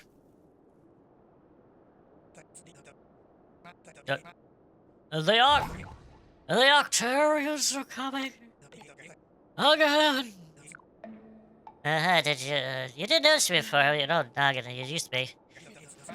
Anyway, name's Kettlefish, senior advisor to the new speaking Splatoon at your service. Look in your eye. It's the one I've been looking for. The great's happened. As the power's spot fields has been swindled. The Octarians had to get it. I bet you about $1 it is. See, the great fish has gone missing before. Twice, in fact. And there's Octo tricks behind both times. We keep an eye on it too. So I'm technically retired. I keep an eye as there's much that escapes me. They made off this great fat fish. They gotta get it back, right? That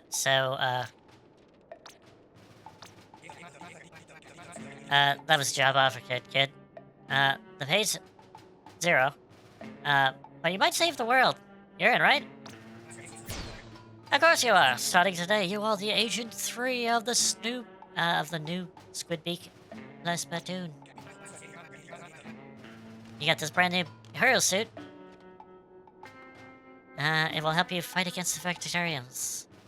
Sir, how did you get that on me without me knowing at all? It's kind of creepy. Look how small fry is on my back. There's certainly something glowing in the wash. A little baggy on you. Yeah, funny. Never washing it.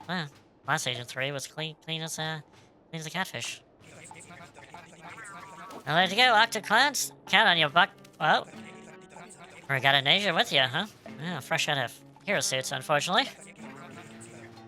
It's a salty scamp, huh? I'll do just fine.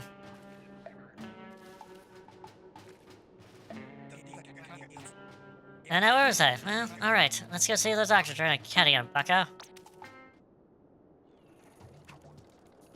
It's hilarious. Single player is great. If you want to go back to the city, you go here, and you just go in there. Again, we can go do all sorts of things. We can talk to Kettlefish over here. You eating up today's? You can also shoot him with ink. And he just shakes it off. But over here, we have investigate. I take a gander. That's a portrait of the new Splitbeak captain. Not a bad likeness, eh? The captain was Agent 3 before you were Agent 3. Agent 3? And nothing complicated about it. You know about the captain, right? No? This is your first game. You don't know about Agent 3 yet. I suppose it's a secret squad doing a hearing outside public eye. Who could you know? But more importantly, we could say yes. Well, I knew it. The captain is a real celebrity. You know, you used to be the captain, right? Never mind that. How's the likeness? So the thing is, you can see it, and if you can switch the... No, that's not good. We'll let the captain look it with your own eye. So, this is from Splatoon 1. So, you'll have 2 options. So, male or female. What was I playing? I played Splatoon 1 as a boy. Gotta get anything else? So, skin tone, I was chalk white back then. And then the eye color was red. Voila, how are you doing? So this is important because we will eventually beat Agent 3 a little bit down, or the Captain 3, as more importantly. So, in single player, we have this ooze, which is fuzzy ooze. Don't be touching that, because you'll turn into Captain Caveman if you do. So, there we go. So, don't be touching that. But, I'll do a stage or two here. Again, now look at that big fuzzy pile. Big old bubble. Top of that goes a fuzzball. Bet you could pop that and the whole would be, poof, disappear. But that, your ankle will do the trick. Don't worry about it later. Keep looking the way the Octarian base. So these are viewpoints. If you actually press ZL on it, you will see what's going on. Use motion controls or the right analog stick to move, and go down. Boxes usually contain some sort of eggs and so forth. And here is a kettle. In a kettle, you shoot. And here's our first stage, which is number 1, Octarians in the crater. Yikes. So, let's go into it.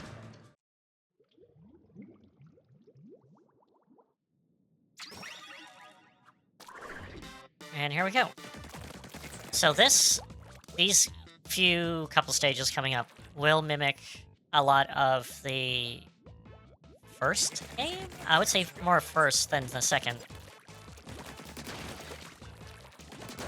But again, shoot balloons for eggs. Boxes for eggs. And the thing is that with your sub-weapon, you only have your little buddy. So you can shoot your buddy at things, and he will go at it. He will eventually come back to you, but if you do kind of go like that, you can just call him up by pressing the D-pad up, and he will come back to you. Quite fast. But again, don't forget to ink those walls and check all around.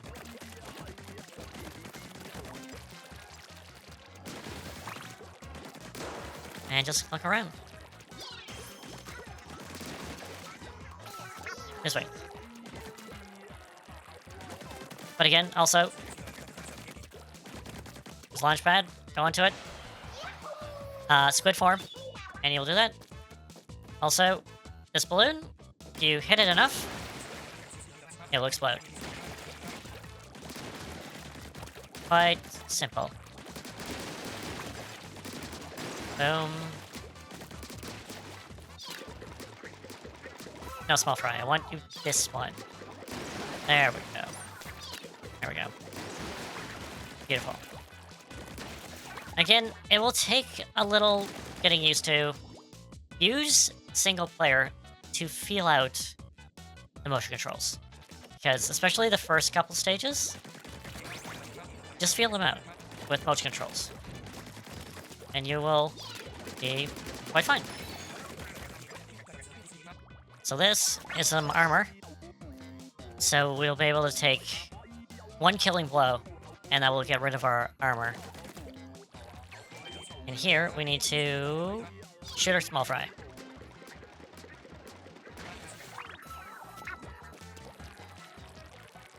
So I might say little buddy, small fry. It eventually becomes small fry. Again, squid search if you can't get up a certain place. Like up here, like I can't go all the way up here, and if I will reach there, so we'll squid search near the top, we'll get up there. Quite easy.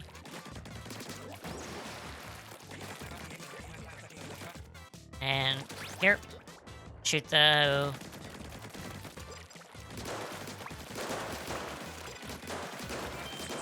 It's quite, like it's, like I keep on saying, it's like just single player, definitely good for learning the basics.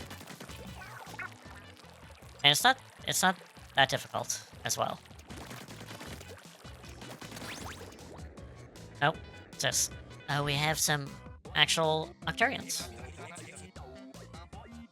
It's Octoturbo, it's a real life enemy. Let's splat it. Let's splat it.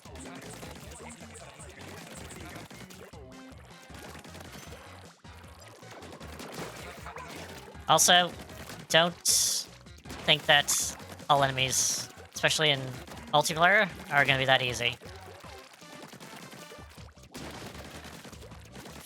Facing against computer AI, opposed to real people, is very different. And at the end of every stage, there's a certain thing that you need to pop, and we got our item, which is a little Zapfish. I love small fries, like, it's great. Well done, Stage 3. You remind me of young cuttlefish, or at least saving the day. Anyway, good news for I got a Zapfish, sort of energy of your own. Better news, the great fat fish may be up ahead. Beautiful. Oh, we got a plan for about the Fancy Zoo. And you blast that all back and forth, they're taunting us. Now it's that small fry, buddy, chirping about something. You know, this picture around to be reaction to power eggs. I want you to toss them a few at the little camp. Anything rush up? So, here, press in the right analog stick, and then we throw them like a sub-weapon. Look at that, Cobblepot leaves like it was nothing. Oh, the monster has quite an appetite. Hey, let's clear the path, right? Go in. So, that's how we proceed in this mode, is that a lot of things will be blocked off by Fuzzy Ooh. And to get rid of them, we gotta get Small Fry and toss it at these little parts that are bulging out. And if we do this mode here, we can actually see that there's one over there for 300. There's also one that's 100 here. So let's do this. Oh, and what do you have this? And the thing is that sometimes Small Fry will discover things on the ground that are hidden. This one wasn't, but if you do shoot your Small Fry 2 places, he might notice something and go towards where that item is. And we have this. We got a decoration. Pick up in the lobby terminal and decorate your lopper, which will not get until level 4. So right now, we can't go proceed because we do need 300, and we do not have enough. Also, to get out of this animation, we just click the stick again. And we'll unclick. Alright. We'll go into... I guess I could do the entire career. Nah, we'll do one more, and then... So I don't want to show off the whole prologue.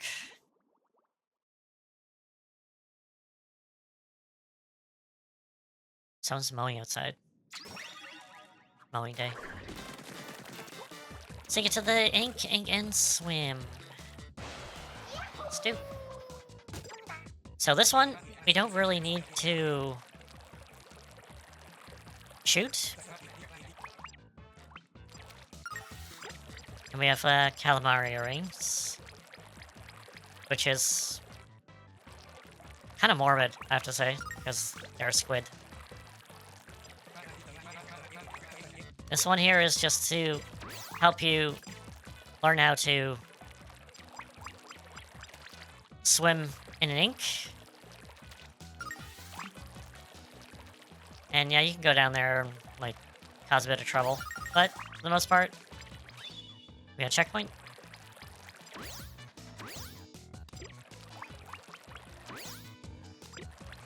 Just keep on going around. Just follow the eggs.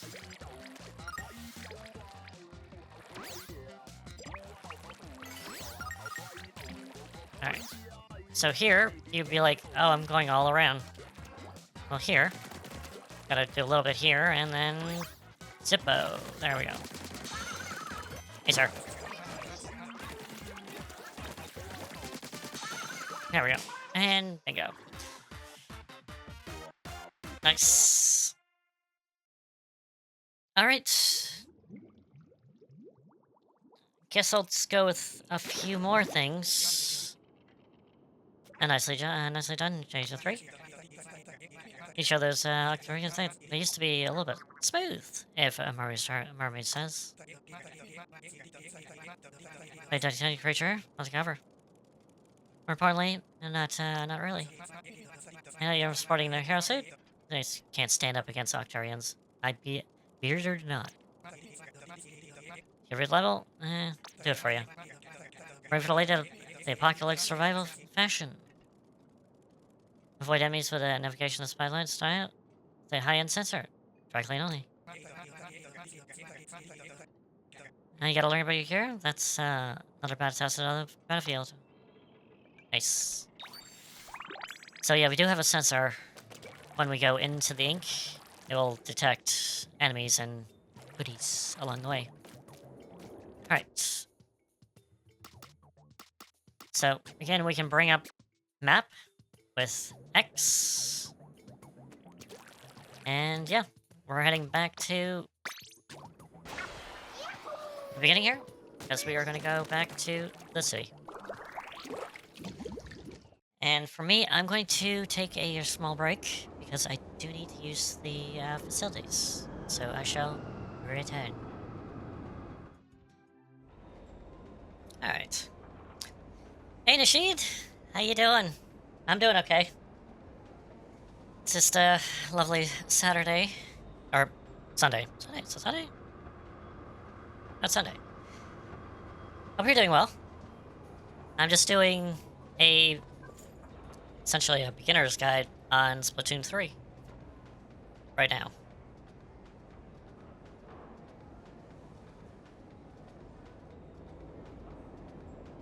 Alright.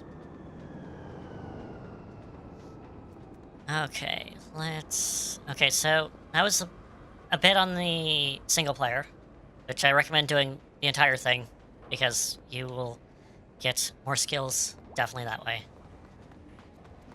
But everything is gearing towards that we actually go and just level up to level 4. And go from there. Oh, you've been playing Silk Song? Is it great as everyone says it is? Has the wait been worth it? Let's just say. Alright. So, there's a few things actually in the lobby that I want to go through. So, we got this one, which is a gacha machine. So, step right up and you'll get out the shallot machine. The first cost will cost you 5,000 and a cool 30,000 for each time you play after that.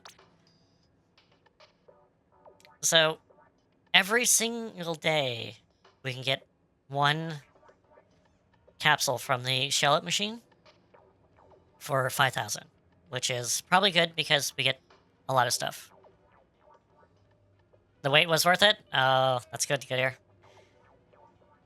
I still gotta play Hollow Knight myself, but eventually, down the line. But overall, it's good? Oh, that's good. Good to hear. So we got a food ticket from it. So we get a lot of things from the shallot machine. We get mainly food tickets. We can get actual straight up money, as well banners, emotes, and what else? bunch of stuff, cards. So a lot of things. So every single day, you can come to the shell-out machine, and as long as it's a different day, you can get the cheaper rate of 5,000 instead of 30,000. Because if I go into it again, I can play it for 30,000, and that's a little much. But every single day, different day, you'll get it for 5,000 instead. So that's one thing. Ugh, give me a second.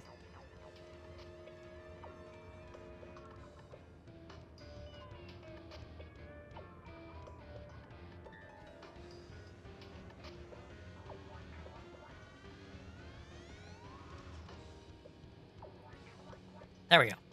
Okay. Lost my voice there for a minute. So there's a lot of things that are kind of like on a daily basis, where you do that one day and then you go into the same thing again. So it's kind of a live to play type thing, but there. Ooh, it's definitely harder than Hollow Knight, but a less forgiving controls. But it's starting to get the hang of any of the moves plus. Oh, that's good. That's good. My goodness, holy. Be interesting to see. I'm not into the whole Hollow Knight thing right now. Like, I will eventually. I do want to play it. It's on one of those games that I will eventually play. But it's good to see that the wait is worth it. It's good. So here, for this one, is the first time here. Yep. It's the grab and go.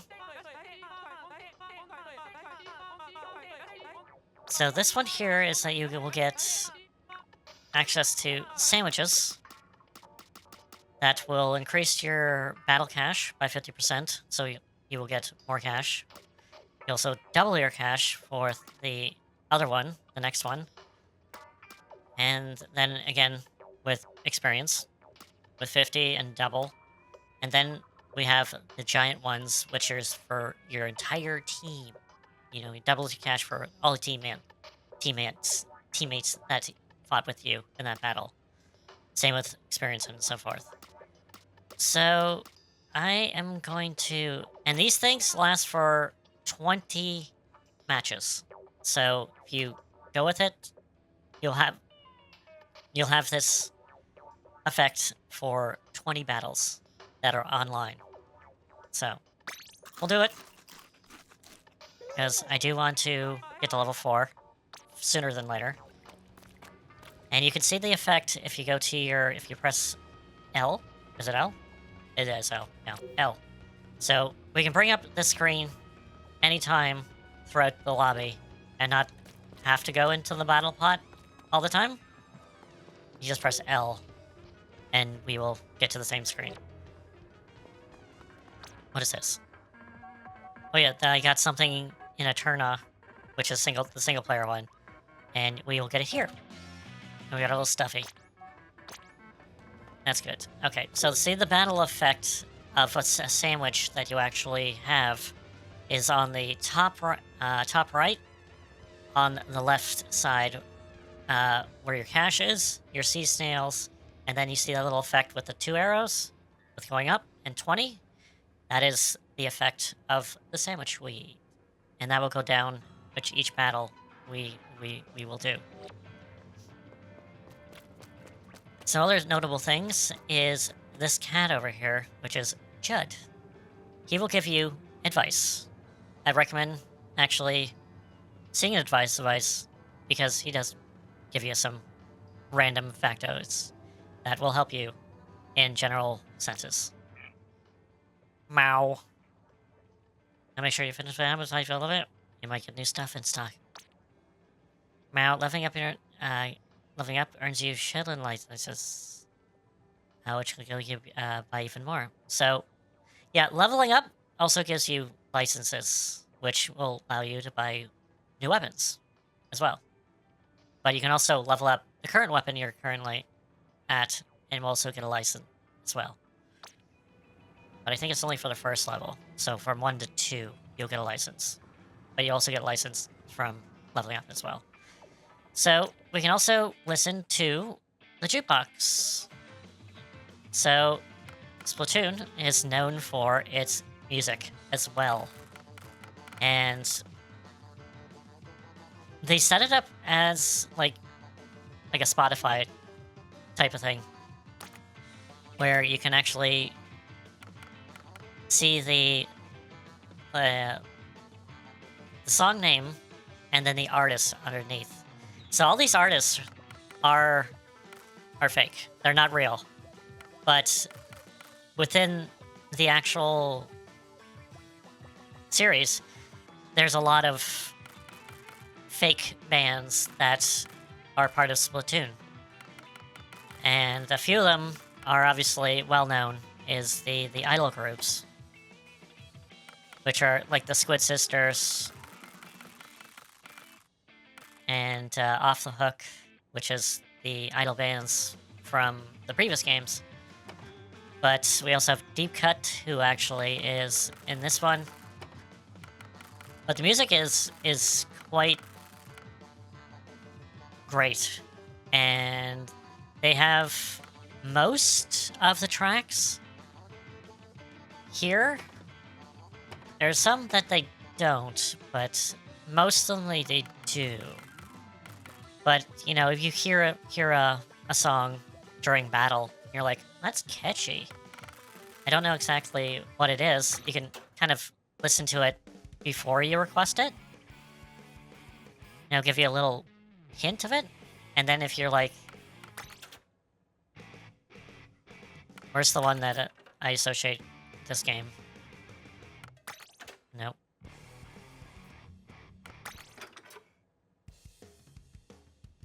So now or never? No. This one here. Yeah, this one here.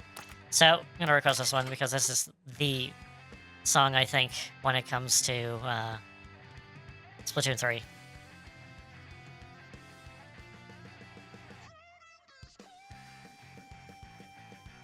And there we are. But it will keep going, especially if you request it. And it's only 100 to request a song. That's fine. So Judd will keep on saying the same thing, but when you go back and forth back inside, he will give you a random thing every once in a while. So when you do see him have like with the exclamation mark, go see what he needs to say. He might give you some nice good pointers. All right. Should I go and grab another weapon? Actually, let's take a look. So I guess I'll go with the status screen here. So this is your status screen. You have your weapons. You have 1, the Splattertot Jr. We can press ZL for some info. So we got damage, range, and fighter rate, which is kind of accurate, but it kind of shows how powerful a weapon is a little bit, and then see the range, how much damage, fire rate, so forth. And then the sub on top, I'm looking at the thing on the right now. Obviously the weapon and the stats for it. Below that is the sub weapon, which is the sub bomb, splat bomb. And below that is the big bubbler, which is our special.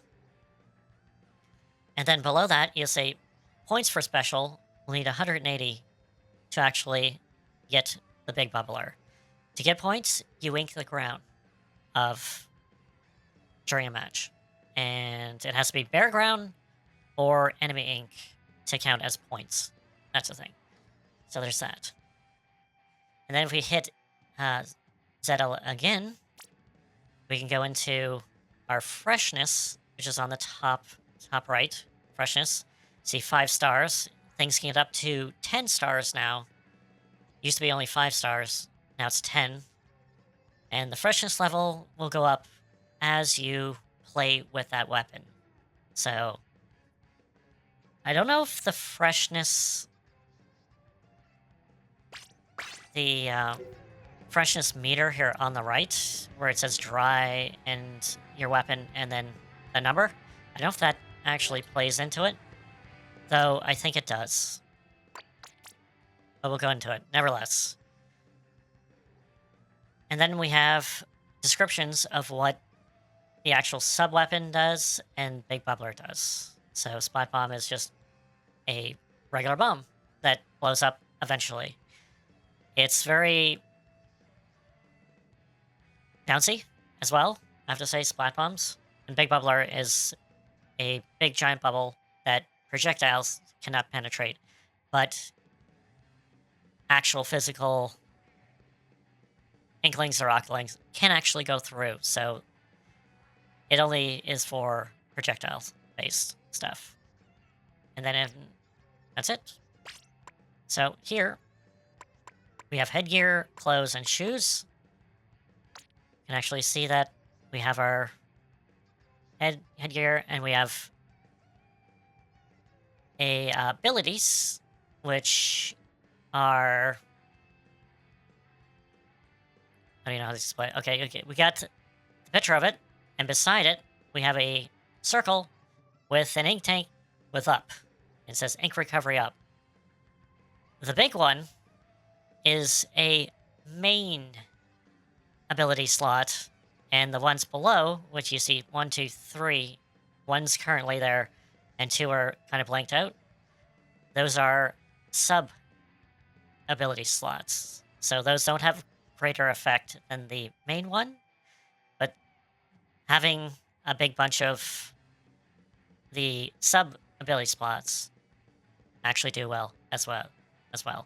We can also do info to see what the actual ability does. So ink recovery up increases ink tank refill rate. So there we go. So when you're in the ink, recovering your ink, it goes up slightly faster. Now, if you want to get into like the equations and how much it does and so forth, there are guides and calculators and so forth online that actually get into the nitty-gritty if you actually want to get into more technical stuff. But I'm not doing that right now because I'm like, you know, it's good. Alright. And that is not what I wanted to do. So here is our close. We got quick respawn, which reduces the respawn rate, getting splatted repeatedly without splatting any opponents. So you're just going in and getting splatted all the time. You will get a quick respawn. It will trigger, and you will respawn a lot faster, which is good for people who want to get into fights all the time. So there's that. And then here we have our boots. We have Special Saver. And Special Saver reduces the special gauge decrease after getting respawn. So if you have a full special and you get splatted, when you respawn, you will have half of that meter full. With this ability, you'll get a little bit more. So it won't be half, it'll be like maybe three quarters as much. So stuff like that. So if you go with more of this, if you rely on your special level a lot, this might be up your alley. Especially if you get splatted a lot. And that is there. And we have emotes. We only have one currently right now, which is Flip Out. We'll eventually get other emotes. And yeah. That's our status screen, basically. Alright. So we have access to private battles, but not too much. We can't do any ranked yet until level 10, which is good. But we also have other things on the left here as well. So if we press L and R, we can go back and forth. So the next one is our battle log, which is very similar to over here when we actually go into battle log as well. This is currently the same thing. And then we have our list of, if you got multiple people doing things, like you're in a pool, which I'll get into a little bit later, or if you have a bunch of friends who are playing, you will see what they're doing, basically. If they're doing turf, ranked, salmon run, so forth, you'll see what rank they are, what mode they're playing, and so forth. And then here is friends. We have friends. So if you have friends, they'll show what they have. And then if they are playing things that you can join, this is how you join, actually. Friends in battle. And then also, if you get incredibly bored by waiting and fill up the entire room of ink and you're like, well, I want to get rid of it, you can also clean it up. And there you go. Got it clean. Now, over here is the copy machine. We can turn it on, and it will mimic your moves by shooting. So if you hold it, it will shoot. And if you shoot...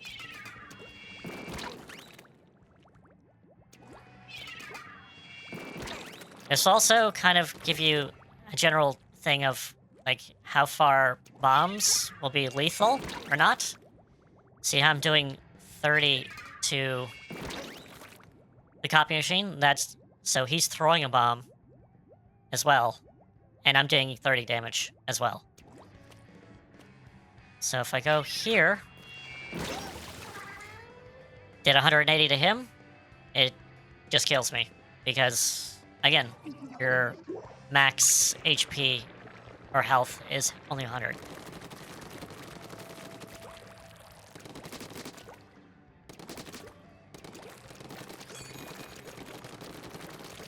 It's not exactly the best way to mimic a actual fight, because it doesn't move around. But you can also do this, and then see that the shield does prevent projectiles to going through. So there's that. But you can also turn on the machine from the menu here. If you go down from cleanup, turn it off. And if you want to turn it on, turn it on.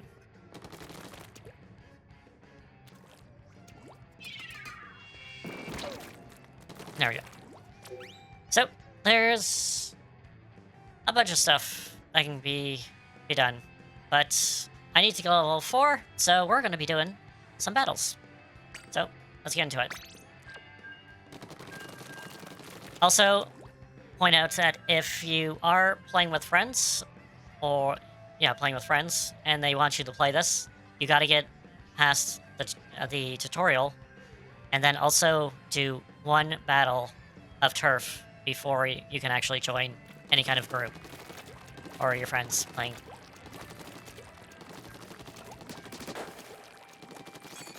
So, yes. And I do want to get to level 4 because we have a lot of things open up until level 4. So until then, I guess we'll just make it a kind of a just chatting stream until then. So right at the beginning, you will not be put up against too many people that are way level, but more of your skill level.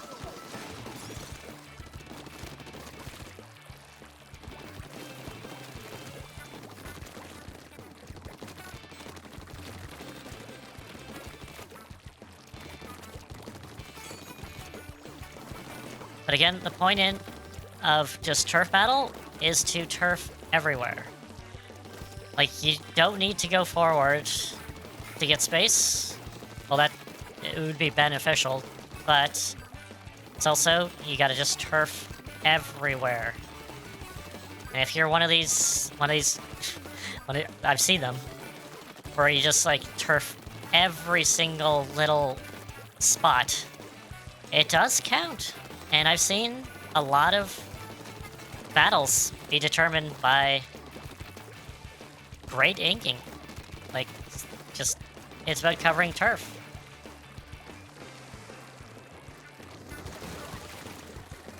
Here, I'm gonna go over here and just have that.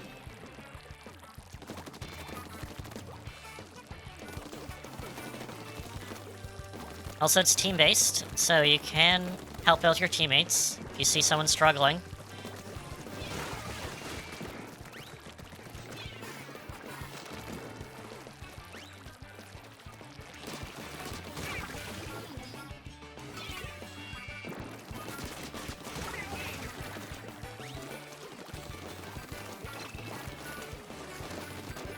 It's also good to be aware of your surroundings as well. Alright, when you're into like a battle like this, you can press X to bring up the map. There's a bunch of things. You can press it any kind of direction to kind of go there.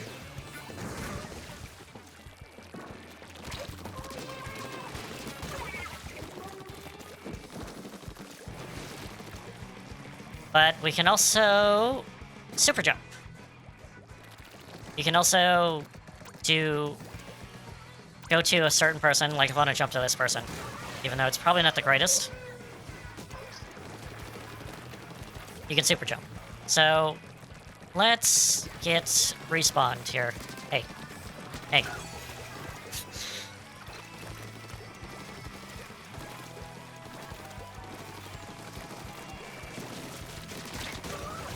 Oh my god, I'm trying to die, and yet it's... Can I just jump off? Hey. Come on. Okay. There we go.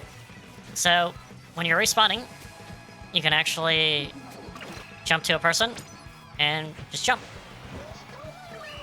Now you can use the D-pad to select what person you want to go to, or you can use the little cursor and use motion controls and jump to the actual person. Which is hit and miss sometimes.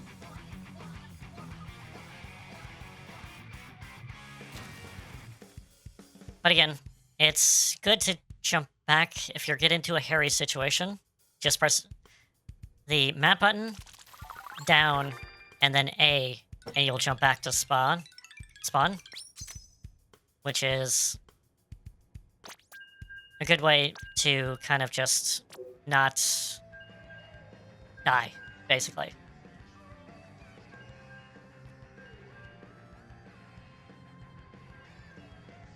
And here, when you get into battles, you can actually see other people that are kind of going with it. And you can interact with them a little bit.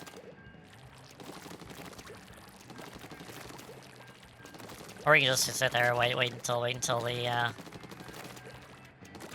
But during these matches, you should probably be getting used to your weapon movement and so forth to just get better. And we have Hagelfish, which is the other map.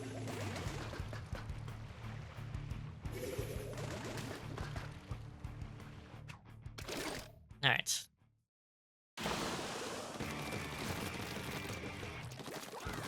So, Splattershot, we'll go with the weapon-specific advice now. Splattershot is good for inking. Not good for attacking too much, but it can defend itself. But the main attraction is its bomb. Because it has an extra bit of punch in its ink tank. It has the ability to get bombs very quickly. Damn it. And I mentioned bomb spam. You can set up abilities with the junior to allow bomb spam, or at least a little bit, somewhat bomb spam-ish.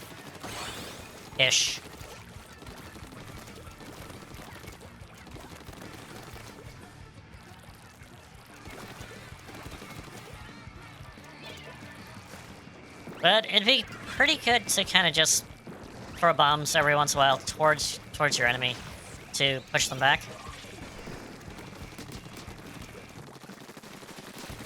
Is that dynamo rolling? Rolling? What?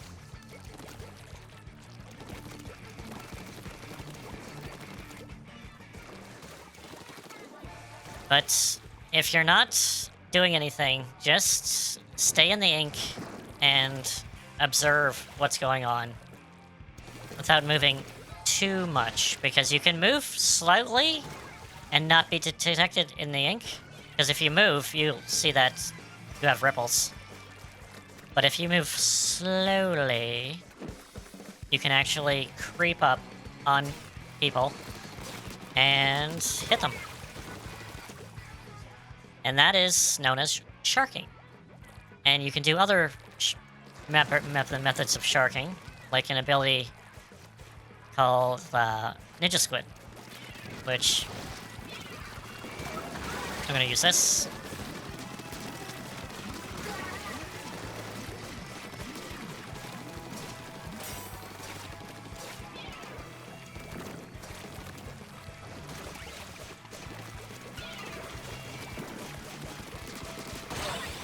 There we go. Someone's coming at you, you just shoot and go backwards. And if you have to, bomb and then get the hell out of there.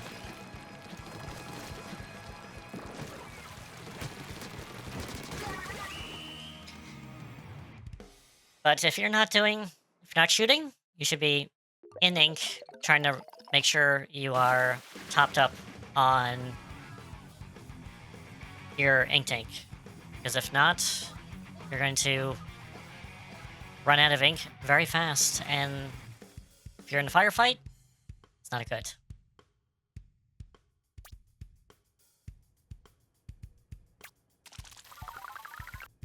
Alright. Should be one more battle, and then we'll get into level 4, what you do at level 4, and so forth. And here you can actually check out, see what medals you won, depending on how well you did. You get silver or gold. I've become the overall splatter. Look back. I got 8 overall. Yep, that's right. Turf. I did turf the most points, which is 1032. And popular target.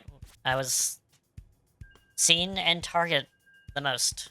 So there we are.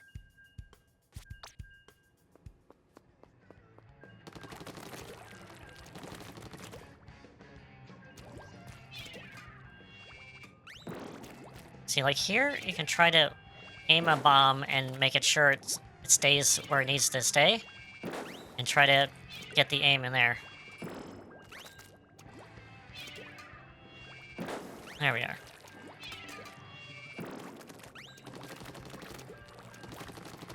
And again, the junior is not exactly the most accurate weapon. You can try like tapping it. Tapping the fire button to get a little bit more accuracy. But if you just hang on to it, it eventually starts to deviate its aim a little bit. But if you tap it, you'll be able to be a little more accurate with it.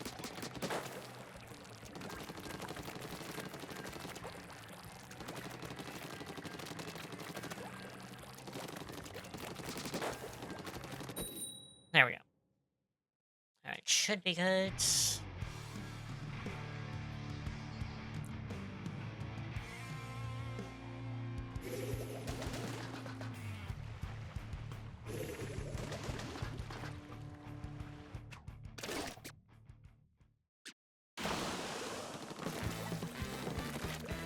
So I should point out, on the map screen, on the top right, you can see your enemies' weapons and their main abilities. So that's a good to kind of determine what you're going to be dealing with. So I got a couple of people with Thermal Ink and one with Tenacity, which, you know, are abilities.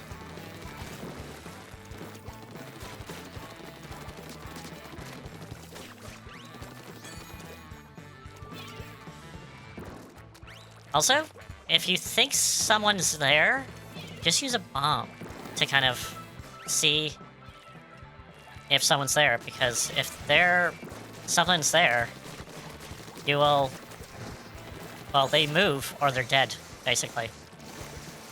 It's Ultra Stamp, you don't want to get in front of it, get behind them.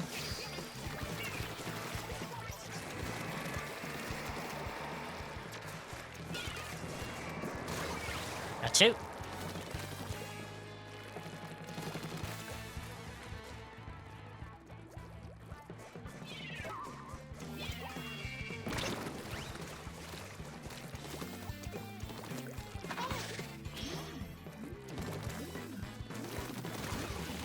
Yeah, these are definitely people just are trying to figure out the controls and so forth.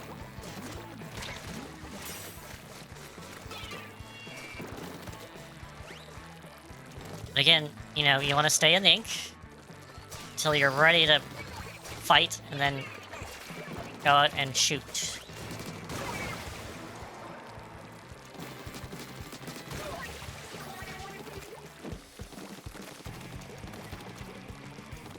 Until then, it's not about kills, it's about turfing. Damn it. But you can also, you know, see I'm targeting this guy with my stick. We can actually jump to him. But beware, if you do not have a certain ability, you will have your jump will be visible by enemy.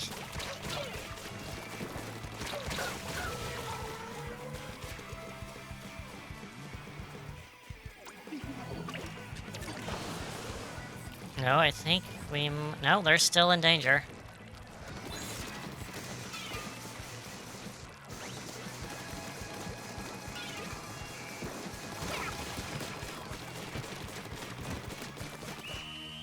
Now the Wiper is a little bit of a slippery snake to get.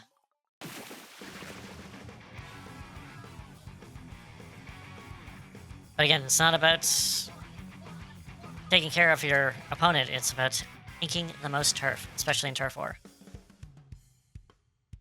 Again, it helps, but it's not the key thing that you do. And there we are, level 4. And we got freshest level.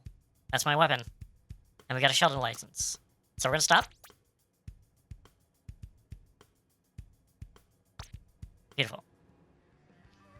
Pardon the intrusion, but we picked up a pretty fresh vibe of you lately. Now, a few shops around the with gear, they help you out. Talking clothes, shoes, headgear, and even new weapons. General store too. Check them out. Tell them the distant body void sent ya. Nope. Chad has a another piece of ice. Mow. Now the first meters match your level by your performance. When you win, your meter will go up. But if you lose a turf war, it drops. Meters also change the color by flag with it by each weapon. The equipment, though. Use a fresh meter to personal record for each weapon to help them. I'm not doing this thing again. I'm doing it again to go with a beginner's guide. Because there's a lot of people that I was like, why don't you try Splatoon? And they're like, I tried it once, it's too difficult. You know, motion controls this, motion control that.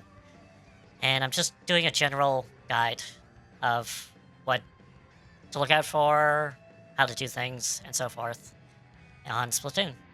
So it's not that I'm starting again, but I'm also kind of showing the ropes and how to do things. So hopefully it works. Hopefully it works. But anyway, we are at level 4, as you can see on the top right. And also, as you can see, our meter below it, which is dry, our weapon, and then 4, that's our freshness meter. It has definitely gone up from 0 to 4. And when it gets to 5, it will go into, I think, raw, and then fresh, and then super fresh, I think. And then there's that. Okay. But also, we got a license, which connects to our weapon. So if we get into our Finfo, which is cell L, ZL, and we do it again, as the top on the right, see the freshness level, you'll see a star. So we 1-starred this weapon. And each first star of a weapon will get you a license. Anything after that, you'll get stickers for your locker. So there's that. But it's good to kind of at least get 1 star on each weapon to kind of feel them out. And then go with that. That I would go with. Alright. So let's go manually to stores. So we go out. And seeing that we are in level 4, not everyone's going to be snobby with us. But let's go to the weapon shop first. See what's unlocked. Alright. The slosher. So we have a bucket, essentially. And it has Splat Bomb. So we've been familiar with Splat Bomb. So, like I said, I won't get into specific weapons unless I use them. So we're just going to keep on doing that. Got Splat Bomb. And then we have Triple Ink Strike, which is the special for it, which is... sends off 3 kind of strikes. Up to go... I'll show it eventually off. And then we have dualies. So dualies are twin weapons. But the major thing dualies is that you can dodge roll. So when you're firing, you can press jump to dodge to one side or the other. And then with these dualies, you can do it twice. Other ones, you can do it once. Other ones, you can do 4 times, so forth, depending on the weapon. So it's very movable weapon. But it also, it's when you move and dodge, it leaves you vulnerable for a little bit. That's the thing. So you might dodge out of the way, but leaves you a bit vulnerable before you do the next thing. So its sub-weapon is Suction Bomb that sticks to things. And then the special was Crab Tank, which we'll get into later. Got blasters, so we got our first blaster.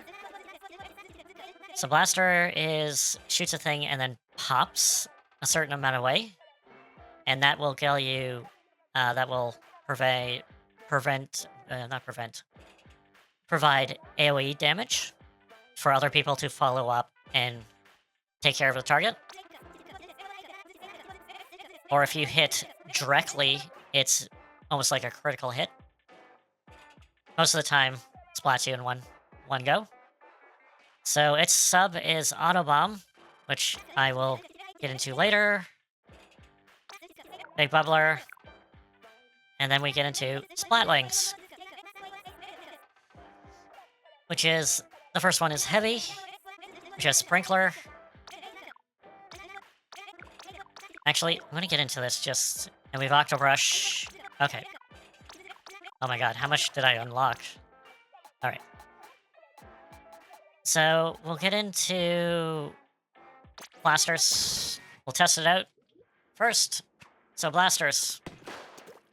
They have a very low rate of fire, so you don't want to be in too much of a firefight.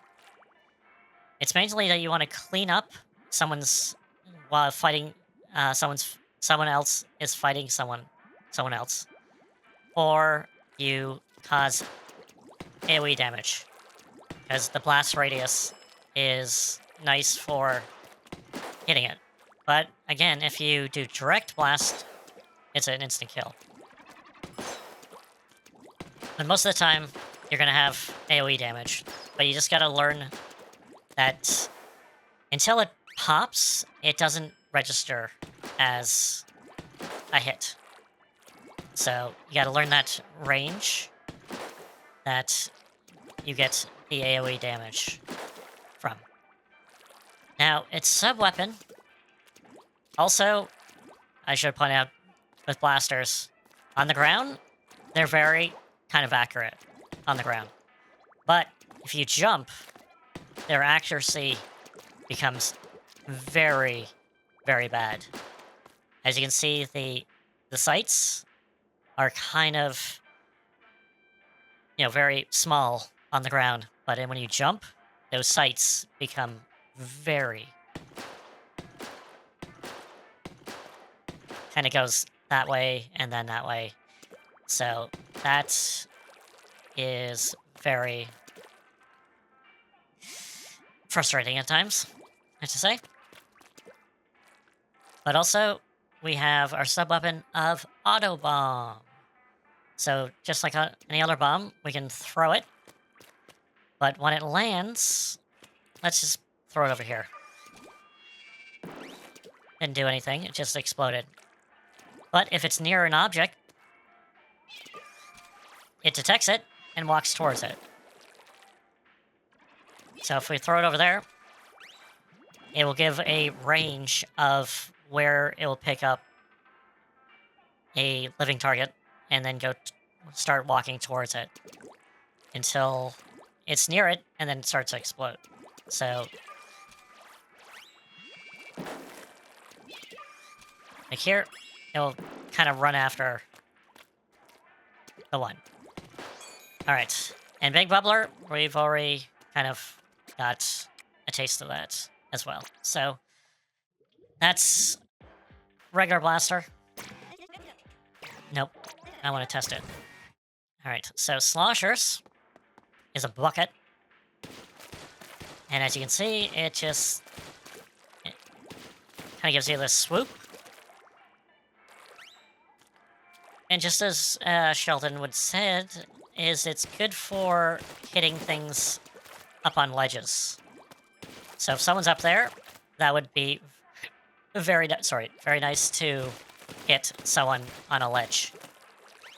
So if someone's high up, use a slosher to take them out.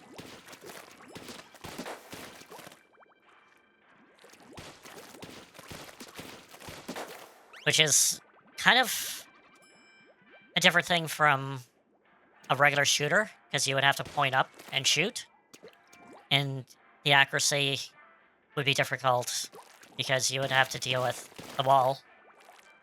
This one, the slosher, you can literally just kind of jump and just slosh them on top of there and get them. So this one has bomb, splat bomb. And then we have Tri-Strike, which we activate it. We throw 1, 2, and 3. 3 type of strikes. Good for clearing out if someone's gathering some space. So it acts like a bomb, but it provides a circle vortex to clear out a space. But sloshers, they're a little slow, but they are powerful. Takes a 2-shot to splat. But they also have, I think, fall-off damage as well. No, not too much. But what I like to do about sloshers is you can kind of go with like this beam of like a slash, basically, with a slosher, but you literally gotta move your camera to do that slosh. So it's not necessarily ideal for it. So that's basics on the slosher. So dualies, because you got two. It's very similar to any other shooter. But as you're shooting, you can press over and dodge. And with the dualies, you have 2 dodges before you're kind of can't do anything, because once you do 2 of them, you're kind of stuck there for a few moments. So make sure that you're not in a firefight and missing all the time.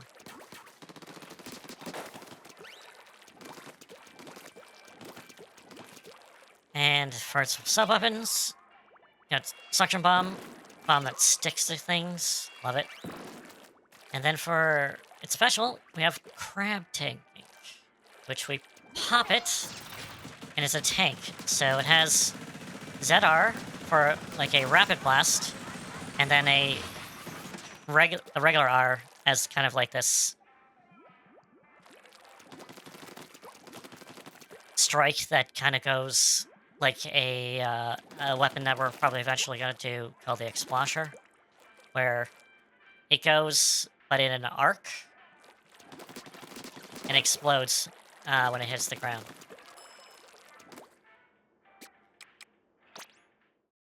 Alright. No, actually, I'm not done with that. I wanted to just clear, because I wanted to crab tank again. So crab tank, as it's good for firing, but it's also good for clearing up on spaces. Like, someone's on there, we can just go here. It's also good for walls. But you can also just go in squid form and become a ball, which will protect you until it runs out. So if you get fired, it just lowers the time that it actually allows you to be in your special. Again, bare basics. I'm going for bare basics. Alright, so we have Rush. We have Octo Rush. I'm gonna take him up.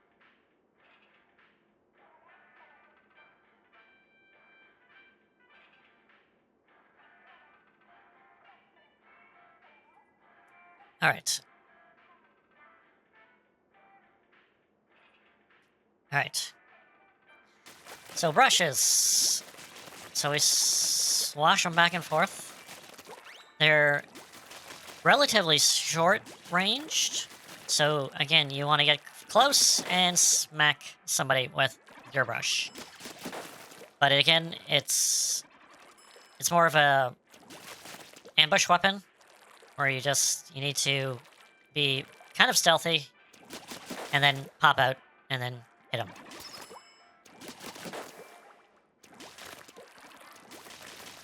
But it's also good for higher up, and if you see a lot of people below you, you can just hit it, and you'll get a lot of damage that way as well. Alright, and a suction bomb. Bomb that sticks to things. But also, I want to point out that you can also roll with it, like a roller. And doesn't paint as good as roller, but it's a little bit faster, depending on what brush you have. The thinner brushes go faster. This is an octo brush. It's a little bit slower. But if you're having trouble with aiming, you might want to go with a brush or a roller, because it gives you a lot of lenience to kind of that you don't have to aim. And now we have the special, which is Zipcaster. And all I can recommend is to get the feel of Zipcaster, In single player, there is a entire mission where you're zip casting all the time, where you get a feel of it. But essentially, you pop it, and you hold the R to hold a weapon, and then you literally go towards it. So you're essentially Spider-Man.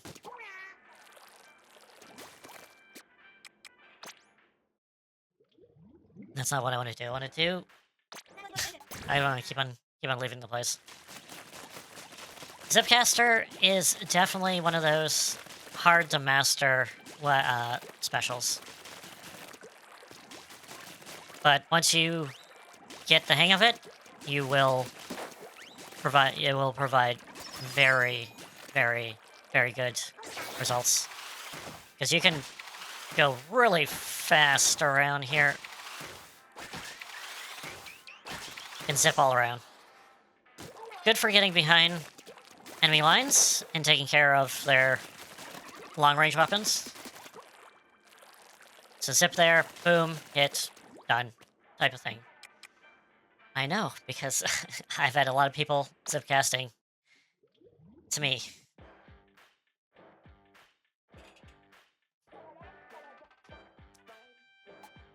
Alright. So, we got the heavy splatling, which is a minigun.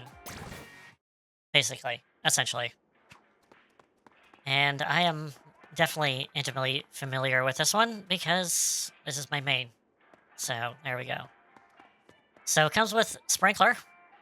When you throw a Sprinkler, it stops there, and it just makes a mess, basically.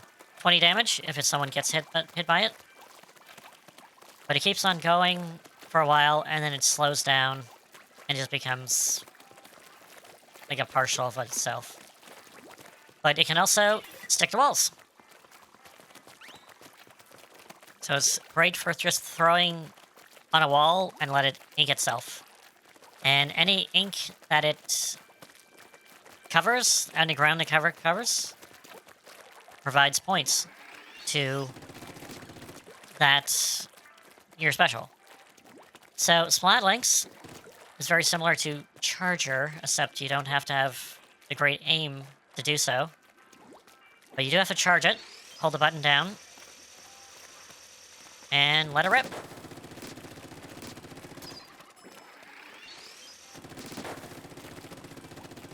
So if you, like, oh, I like charging, I like the weapon length, you know, the range, but I can't aim, then go for a Splatling and see if that actually works. Because I can't aim, but I can still hit moving targets with a Splatling. Which is pretty nice. But the thing is, you don't need to do it fully charged to unleash it. You can also do partial charges. So if someone's on you, you can just do partial charges, charge it up a little bit, just to get them off of you. Or kill them. One of there. Alright, for its special, it has this, which is Wavebreaker. Wavebreaker, if you hang on to it, it will not go down. You can hang on to this forever. You can...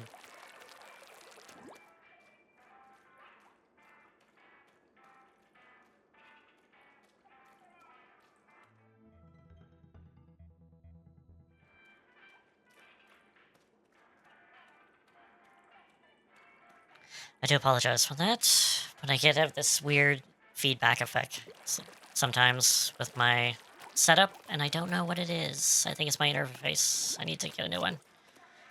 Anyway, back to Wavebreaker. Wavebreaker, you can hang on to it forever. Doesn't matter. But we toss it by R, and when it goes there, when it initially hits the ground, it will send out a wave that will indicate where everyone is within the radius right away, if they're on the ground.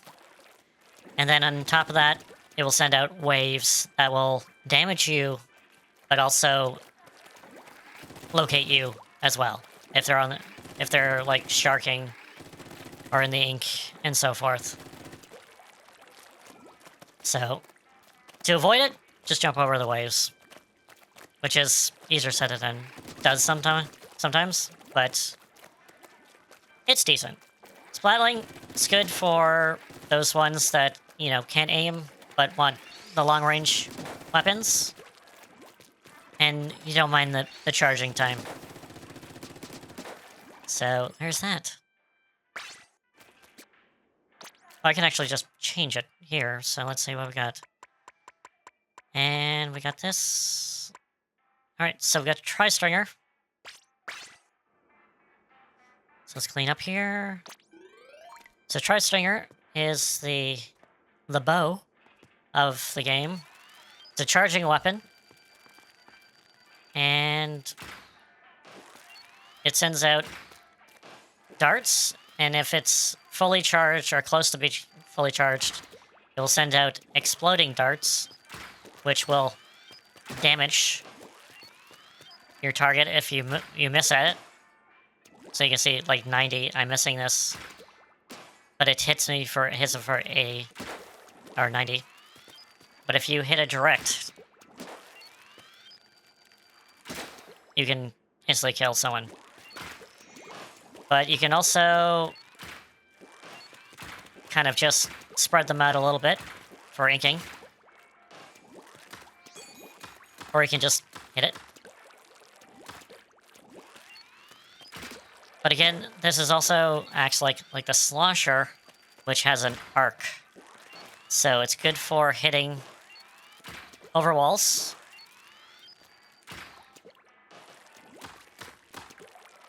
It's not good for close-up combat, although it can provide. But also, this one is a horizontal kind of strike, but if you want a vertical, you jump. And you can get a vertical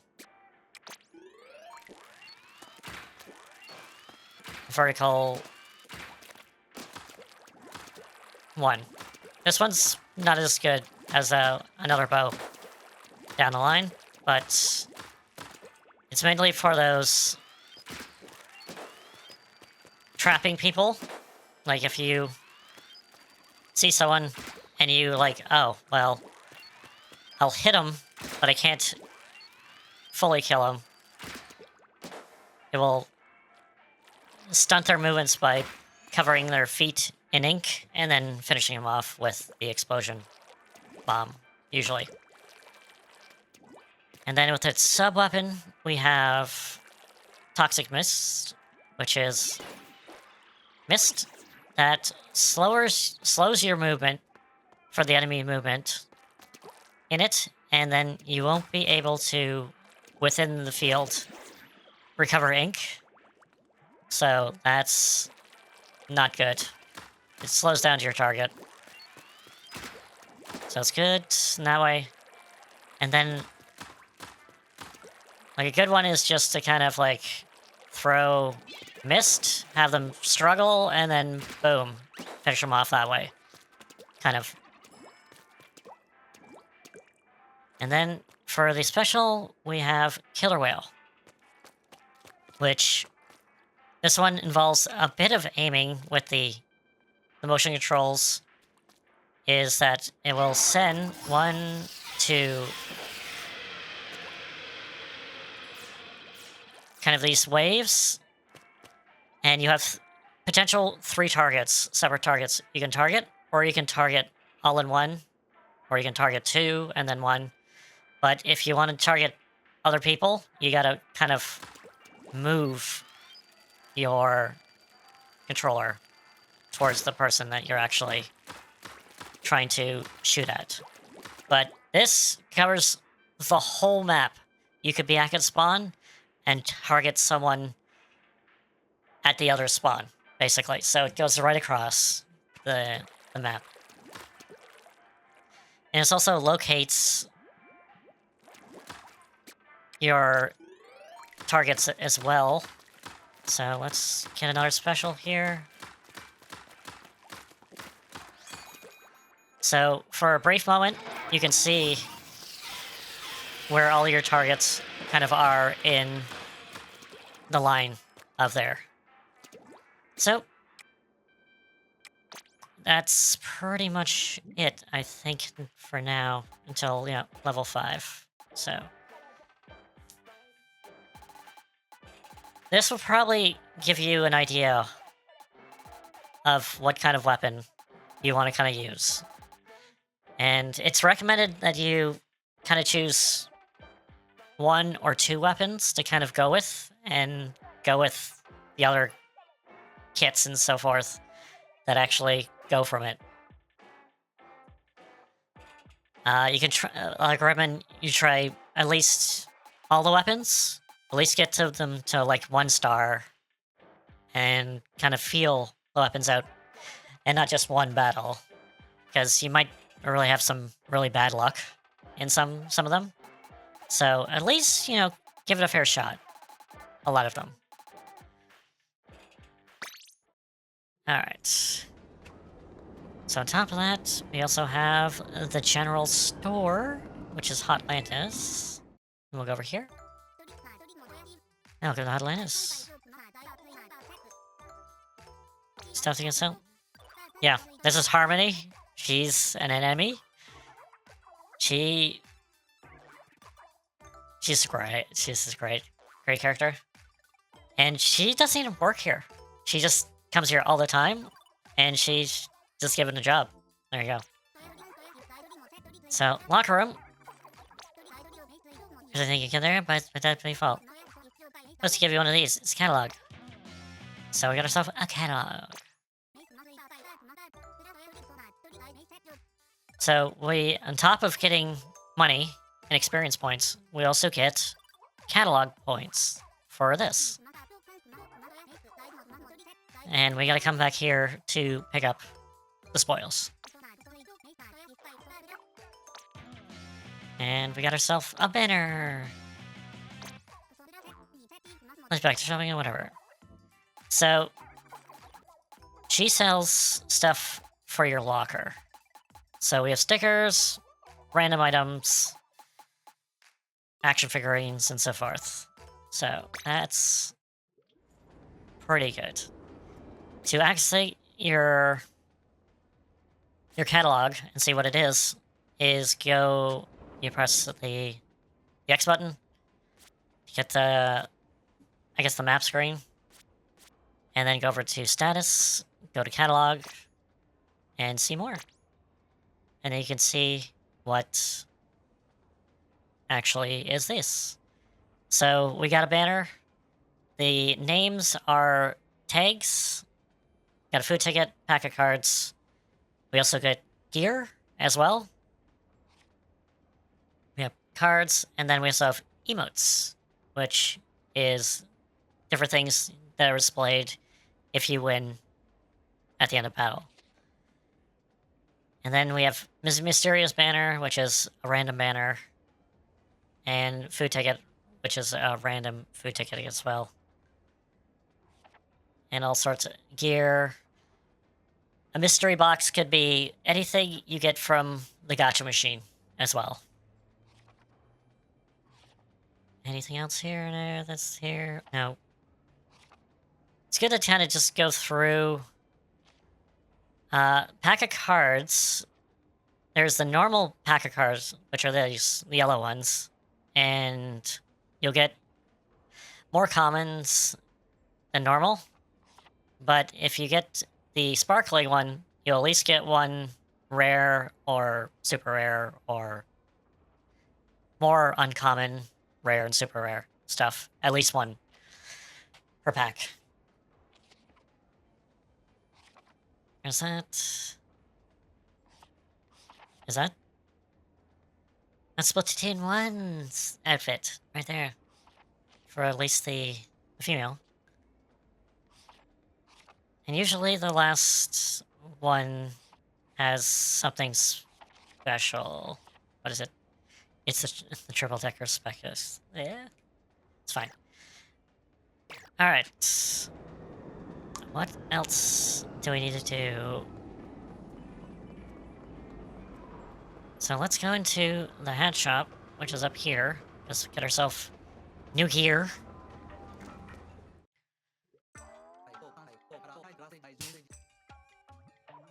Okay. The stuff that wears on your head. Other hit-related objects.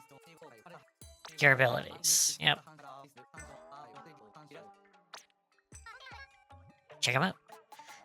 Okay, so this is gear abilities. If you want info on what the gear actually does, I'd recommend going to the wiki instead of actually here, because we have opening gambit for this one. Is boost your speed while moving in the first 30 seconds of battle. What it fails to say...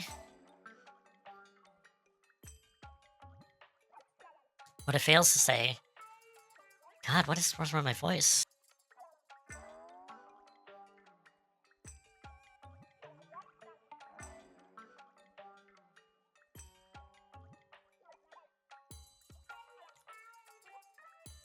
What it fails to say is that,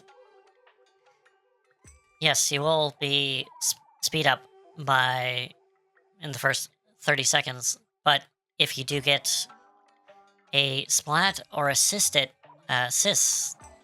within that 30 seconds, it extends that 30 seconds more.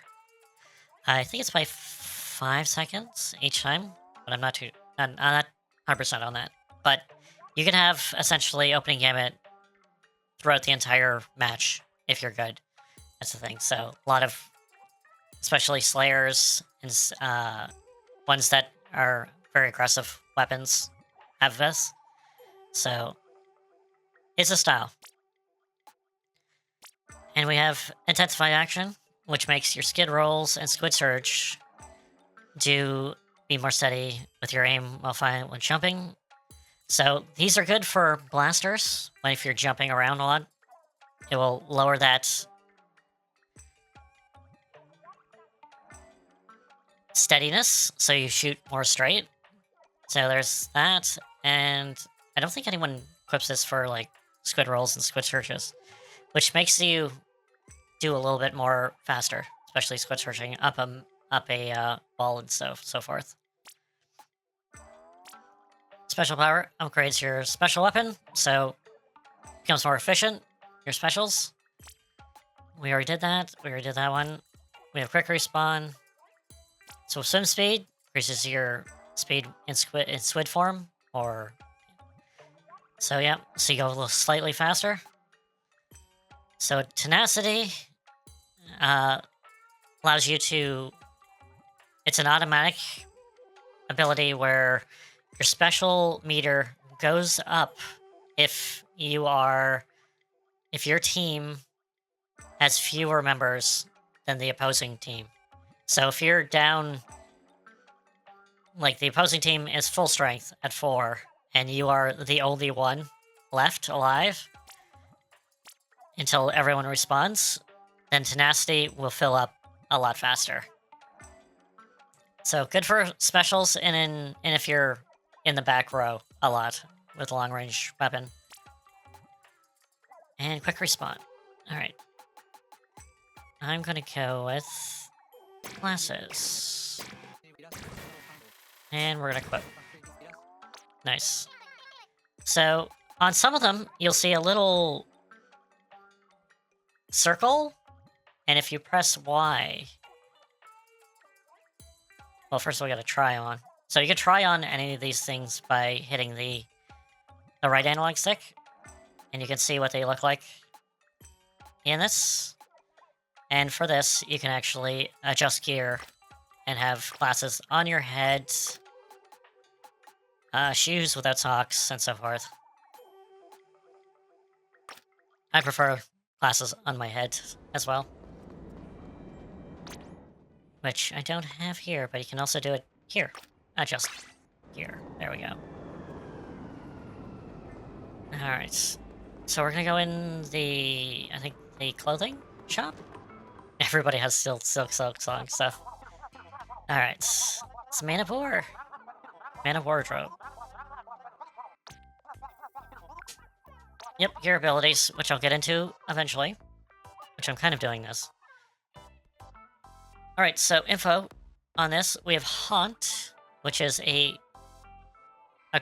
some abilities are only with certain body parts. Like some are only head parts, body parts, or feet parts.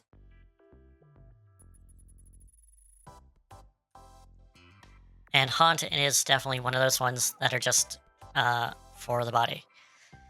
And its thing is, when you for Haunt, if someone splats you, when you respawn, it will reveal the position of the person who splatted you, so you will see them on the map. Like they will glow. They will glow until either they get splatted or you get splatted by another person. So there you go. It's good-ish, depending on what it is, but there's better one. So we have ink resisting up, resistance up. Resist damage and improve mobility when walking through enemy ink. So this is good for people who are in battle most of the time, because going in enemy ink slows you down completely. And if you have some of this, you'll go through the enemy ink a little bit faster, and it won't take as much damage off as well. So it improves your defense just slightly, also. So we have a quick super jump, which allows you to quickly increases the jump of super jumps going in and out as well. And we have run speed, which allows you to increase movement while in inkling or walking form. Lets you run a little bit faster. Good for spatlings, definitely. Now, here we have Ninja Squid, which is a body ability only. And there, when you go into the ink and stay there for a little bit, like just a little bit, and start to move around, you will not leave those strokes or waves behind you. So you more sneakily move around. The only downside is it slows you down really bad, like when you go that way. So if you run Ninja Squid, run at least a couple subs or even a main of swim speed to counterbalance, and you should be fine. Like, this is a main ability, so if you have 3 slots of sub of swim speed, should counterbalance it as well. We did that one, we did Haunt. So Thermal Ink is similar to Haunt, but if the enemy gets hit by your ink in any capacity through random shots, special, so forth, if they get hit by your ink, you'll be able to see them for a little bit. So it's good for weapons that have Ink Storm, which we didn't get into yet, or just things that like to spread ink all around and hit but not kill type of thing. All right. What am I doing? Probably going with...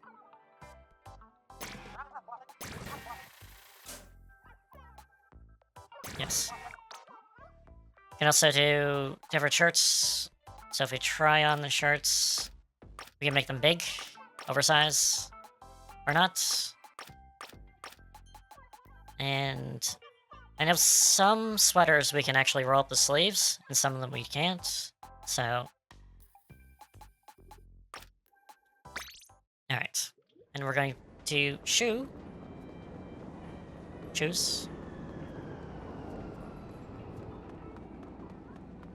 And then we're going to get into Salmon Run, and then I think I'm gonna call this stream, actually, because that's a lot.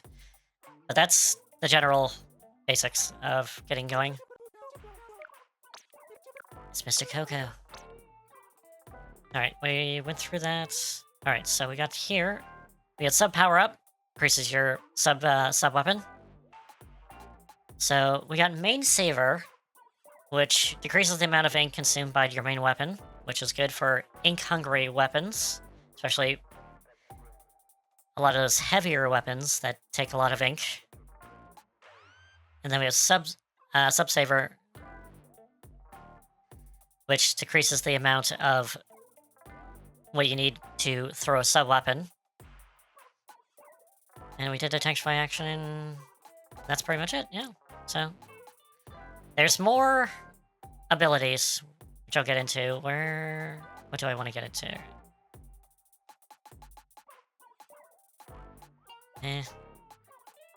Sub? I like the shoes, even though I don't like the ability. We'll go with that.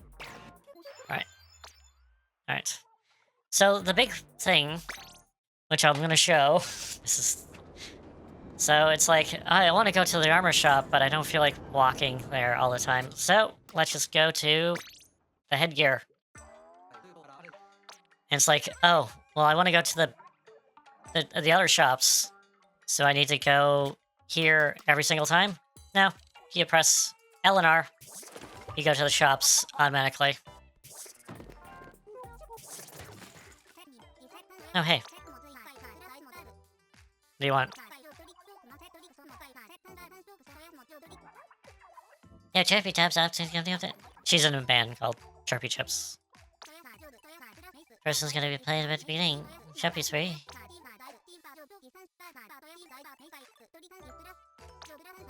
Be sure to tell them. No, she just... The song is No Quarters. That's a good one. That's good. But also, we have, you know... I should probably get a new weapon as well. Well... Going for my main as well. Also, you can try it and see how the, your character goes with it. It's like, yeah, it's a good one. It's like, yeet. Facial expressions are priceless. Absolutely priceless. Beautiful. Good stuff. Alright, what else do we need to do for now? What else is unlocked? Oh, 2 more things, and they're up here.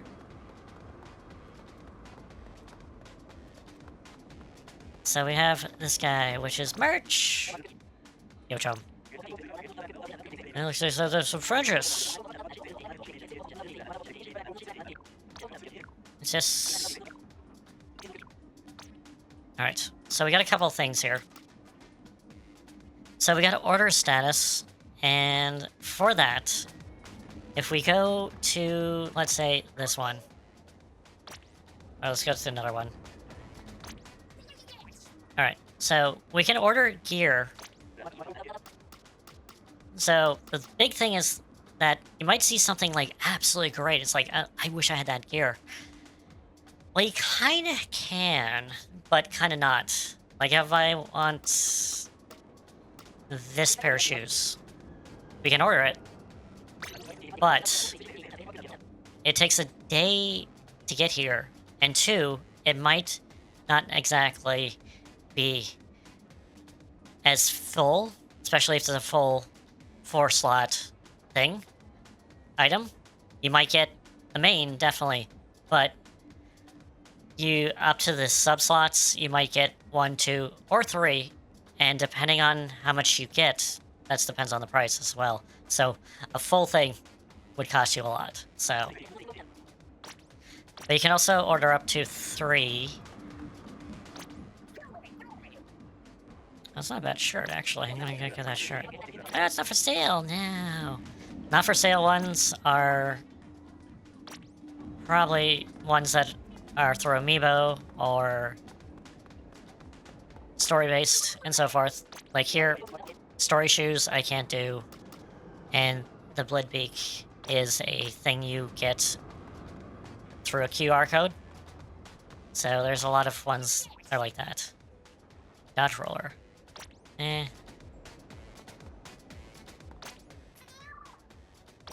Trying to get another one here. Anyway. Let's go to the merch here. So, it's gonna be a little time. So, that's your status on your order. And then we have boost star power level. But we need... Kind of tied up right now? That will boost your ability, your clothing ability, but there's other ways to do that other than getting super sea snails. Because you see in the corner, left-hand corner of all of these, they show you either money or snails. And snails are kind of hard to come by since Splatfests are not as common, because that's how you get them. But there's other ways to upgrade your gear other than Super Sea Snails, which is great because the other games, no, they didn't have that. Anyway, we have scrub slots, so if you got a bunch of gear and you're like, I don't like these abilities, you can scrub the subs on there for, I think, 20? Was it 20,000? Yeah, all secondary abilities. Leave it clean.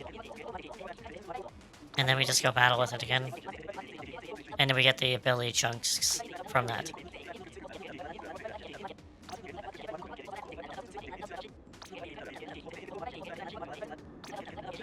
And we gotta get here, scrub. Let's see. And I think it is 20,000. So it's a little expensive. But there is ways to get ability chunks without this as well. So, just to scrub abilities, we also have add abilities. So, I'm gonna go through quickly here. So this is a main ability slot, and this is a sub. If you want to get a different main one, it's going to cost a lot more ability chunks, as you can see on top of this window. On the right, I need 45 for a lot of the main ones. And as the specialty ones, which is head ability only, I need 15 of each of those ones. So it's good to customize your gear, but it's a lengthy process. And is there any ones that I haven't been through? Now there's special gauge, which is also increases your special gauge meter. So the more you have this, your gauge meter will go up faster. I did that one. Sub power. And we have sub-resistant up, which is basically bomb defense. So it will increase the defense against bombs or sub-related things. I did opening gamut. We got Lash Ditch Effort, which is the ending part of the actual battle instead of the beginning. It gets better if it was, you know, if you're ranked, but we're not dealing with that right now. Tenacity. And we have Comeback, which increases your abilities, walking speed, I think, and also swim speed for, I think, 5 seconds after you respawn. So you jump. This is for frontliners, usually. And that. And then if we go to here, we'll get different abilities. We got Ninja Squid, which I've explained. I've done Haunt, Thermalink, Respawn Punisher. I'm not sure what does. For me, it doesn't really do anything, but it's supposed to increase the respawn for people you kill. But the thing is, if you get killed with Respawn Punisher, you're also get affected by it as well. So it's a double-edged sword. And then the feat abilities is that we have Stealth Jump, which allows you to super jump to a position and not be seen unless the person is close, the enemy is close to your position. And then we have Object Shredder, which deals more damage to non-player characters, so objects like bubbles, wave breakers, so forth. And also Rainmaker shields, but we're not getting into that too much. Drop Roller is that you will, when you super jump, you can press right or left or any direction, and you will dodge out of the way if someone's camping your spot. And it gives you basically a dodge roll once you super jump. Alright. So reroll slots is for a super sneak hell, and you've got really bad things you can reroll your slots. Never use it. Yeah. And then we have Splatnet delivery. So So that's for the app. If you go to the app, you'll see a store on the app, and you can see certain gears and stuff. And you can order it through there, and you'll pick it up here. So, and again, it takes a day to do that. And it's... Wow, I've been doing this for about a bit. And then finally, we're going to do the last thing, which is probably the one that everyone gears towards, and that's Grisco. Right, kid. I think you have potential. I think you can open it up in the future of the Splatlands. I'm Mr. Gris. Grisco is my company. That's the name of my door, and everything else. But I don't show you up to how Grisco is different. See, from the top level, that's me. A fresh, young talent like yourself. We commit to making the world a better place. Allow me to officially welcome to the crew. It's good, honest work, with honest paycheck. You'll fit just right in. Now you're on board, make sure your training is up to date. Can we get started now? Sure. That's like to see, a go-getter. Just a young me. Well then, let me check your records. Well, everything's alright. The helicopter's ready. We're not in. Time is money. And money's the helicopter. Let's go. So, this is nice, because they give you a proper tutorial, where in the second one, they just kind of threw you in, and you didn't know exactly what you're doing.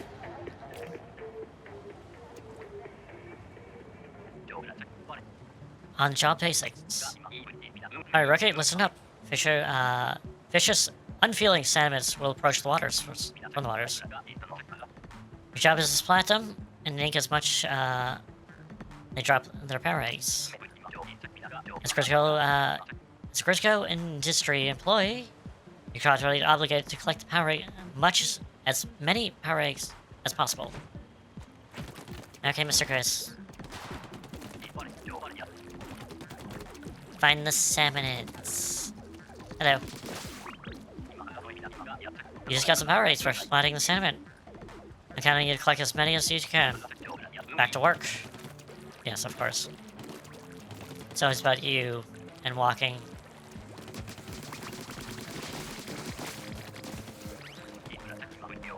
Oh, not bad, kid. Your middle management is written all over you. Pretty much, yeah.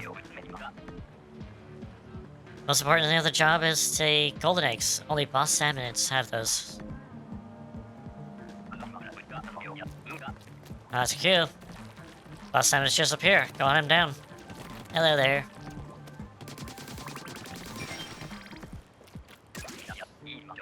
Yes, the boss salmon drops its perfect golden eggs. Touch them and pick them up. Grisco is a results-based organization. If you don't hit the golden gate quota each round, you're finished. You have a quota 3. Grab one of those golden eggs. Already got one? Quick. Work is clean and tight. You have to go get her. Be straight to the basket. Egg basket. And hit it. That's one today. Your quota is 3. You'll need to grab the other 2 more. Just go back and grab the other 2. Huh? I said back. What? Nope. They grab it. Feel like Sam is stealing gold eggs. Looks like they could be flying out from the ocean. That slimy things. The slimy thief just stole my eggs. The next time it happens, splat it before it comes out of the water. So, go find me more golden eggs. Why, hello there. Another little egg. Communication with the coworkers is an essential part of egg collecting. Oh, here we go. Now, that is a perfect thing to basically go with. Is that if you do have eggs, you want to say this way to indicate people are here. Now here, I have a problem with this tutorial because this person isn't moving. You can move when you die. You'll respawn like this, but you can move. So you want to move towards your teammates and not just sit there. So that's what I want to point out.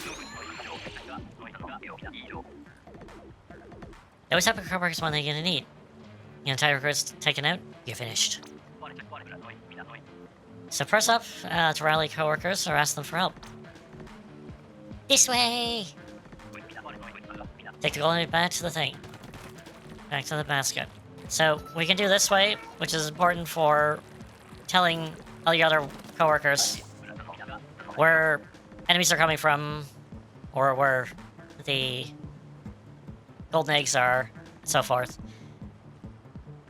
Would you like to? You have 1 more to fill the quota. It's always on the clock. You have the quota before the time runs out. So, we got a certain amount of time left, 100 seconds. But I also want to point out that if you get killed, if you have a long way for the basket, you carry the golden egg, lead up some time. Instead, press A to throw the golden egg. Convenient, huh? You'll be on low egg afterwards, so be careful when you use it. So we do this. Oh, there we go. 3 guys, you met a quota. Good work. Stay alive until you shift. So as I was saying before, here is, yeah, if you get killed, don't stand there. You can move around when you respawn with the life preserver, and you just keep on doing it until you're. And the thing is, don't worry about salmonids, especially the lessers. They only hit. So, most of the time, you have.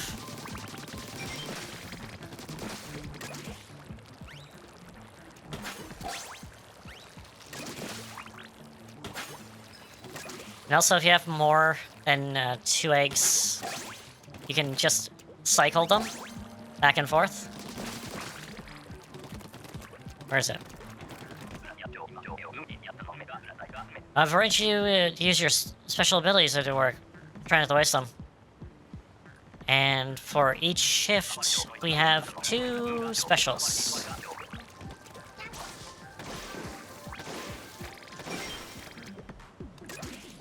Thing is that you can't shoot eggs when you're in specials, so yeah, it's mine. Mr. Grizz will be happy with me if I bring him eggs. I must bring Mr. Grizz the eggs.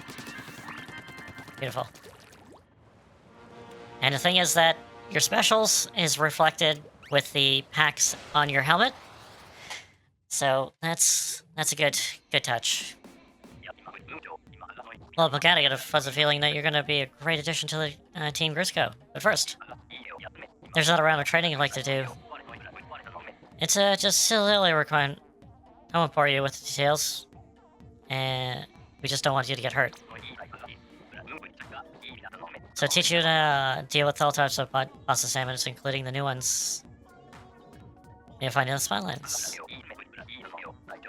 Now, so you just read the manual. It sounds like the next is about to head out. Sink or swim, I say. You get down to this finished training, ready to go? I'm good. Fantastic. Get the helicopter and go off. Oh no, this is the training still. So I'll go through a little bit of these bosses. Oh, dude, they're not basics. There's a lot of different types of boss assignments. 11 kinds of sacrifice. You can lower the boss assignments if you want, and tell me which one you'll practice on. So, we're gonna go through all these. Let's start with Steelheads. Steelheads. Over an appetizer, has armor over its giant slimy body, loves smelly bombs. Shoot the bomb on its head, do blow it up. So let's go. So where is it? Steelhead keeps on moving until it gets you in range, and then we gotta hit the... and hit its head. And then, again, we're gonna throw these like that. That's how you do get... Okay, well, we got one.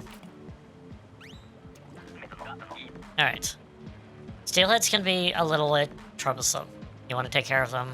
They're not priority, but you want to get rid of them, because they will hound you a lot, let's just say.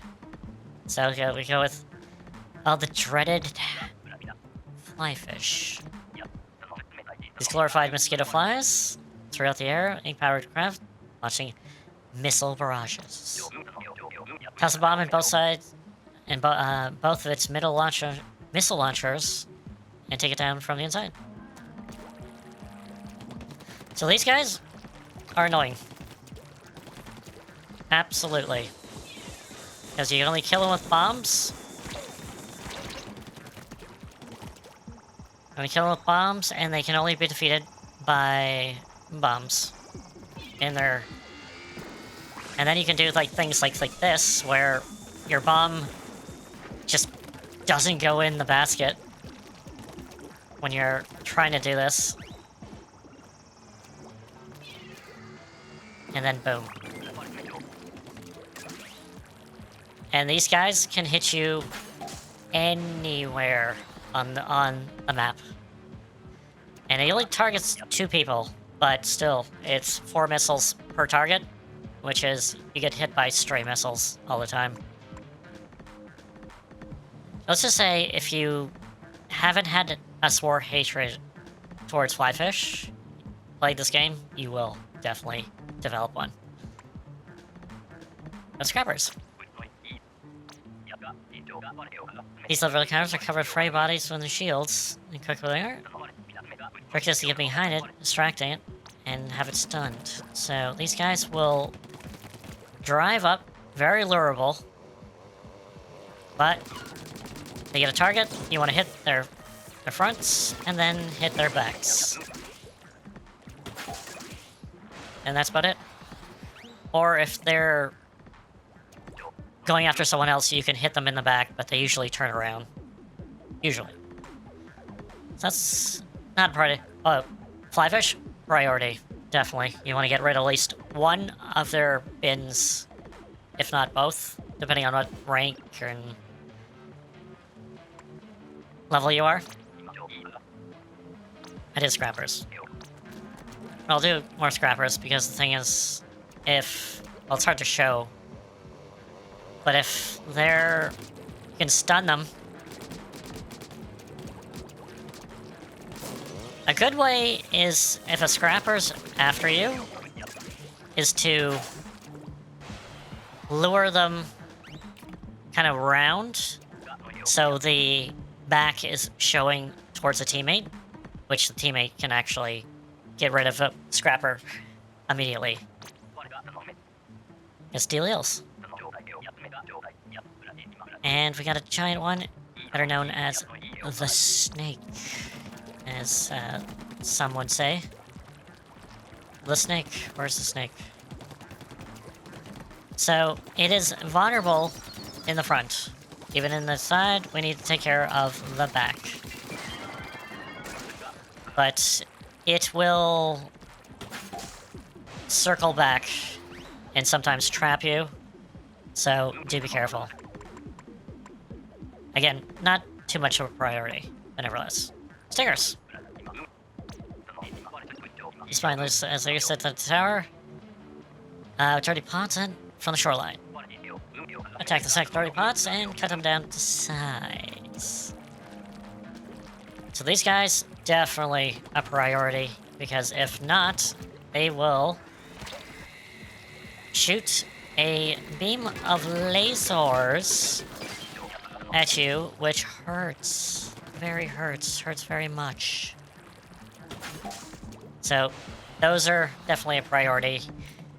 Also, I want to point out flyfish, which doesn't actually tell you anywhere, but it has 2 different color lids for its missile launchers. The red one, the red missiles will go to the nearest target, while the blue one will go to a random target. So if you are close by a flyfish and you want to take care of it in one go, without getting hit by missiles, take care of the red one first, and then take care of the blue one. And you should have no problem doing that, if you're not getting hounded by lacers and so forth. And for stingers...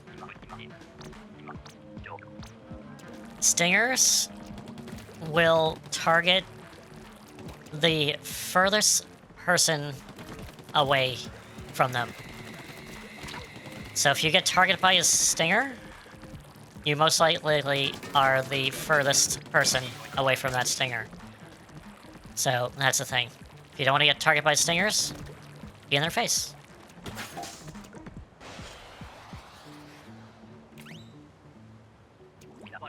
And then we have Oz. Oz. Body feeder, dwells there, submerging knee, leaps out, and swallows them whole. Trying strategy to place a bomb in the mouth and eat him. I'm gonna do this twice. So we got a little Bob. We're gonna hit him. Or her. It's actually Maz as a female. And take care of that. That's one way to do it. But there is a quicker solution, as Mr. Kriz would actually indicate. They're also very lurable as well. Here, and drop a bomb. Boom. That's an easier way to do it. And then we have Drizzlers. Drizzlers. Let's fire a cloud of linking ring and hide under umbrella, where you can't hurt. So take the shot, Drizzler, and an umbrella, and then hit it with them with their own shot. Where is he? Okay, so I'm gonna do this twice because you can kill him normally by just doing that. Or we can do it a lot faster way. I hope you're good in angles.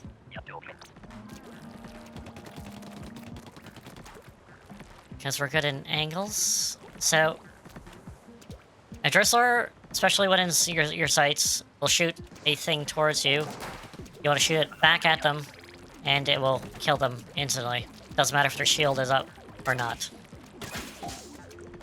So, kind of the projection that it goes to shoot out, you want to kind of go that and shoot it right back at them. So that's a good way to kill Drizzlers. Although I do have to say, Drizzlers, I wouldn't say it's a priority to kill them, but you want to kill them because the ink storm will drain your life so much, and it's a pain. It's a pain to deal with. Fish stick. He's currently trying to pillar on the ground and fly over it. So we gotta ink it and take care of it. So where is it? It's over here. So these guys will ink a lot, and they usually go by your base. So you do not want to... You can kill them like this with a long-range weapon or medium weapon. You gotta ink the thing. Gotta ink to the pillar to get up, and go with that.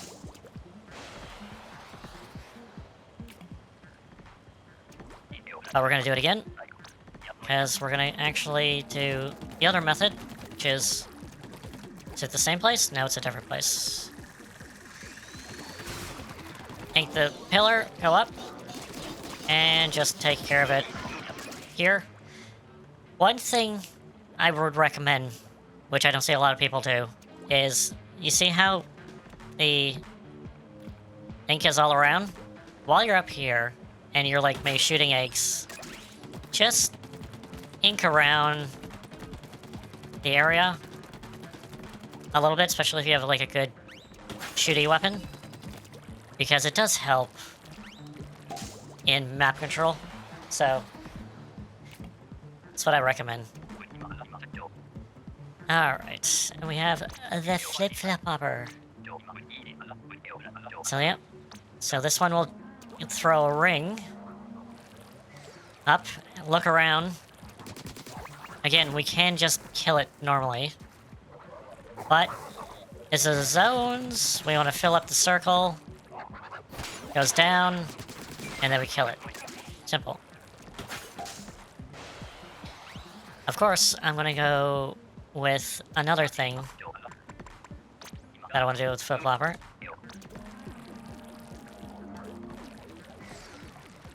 You can actually, again, just kill it normally. It's gonna take a lot of hits, but the big thing is, how if we do that, but we can't kill it right now?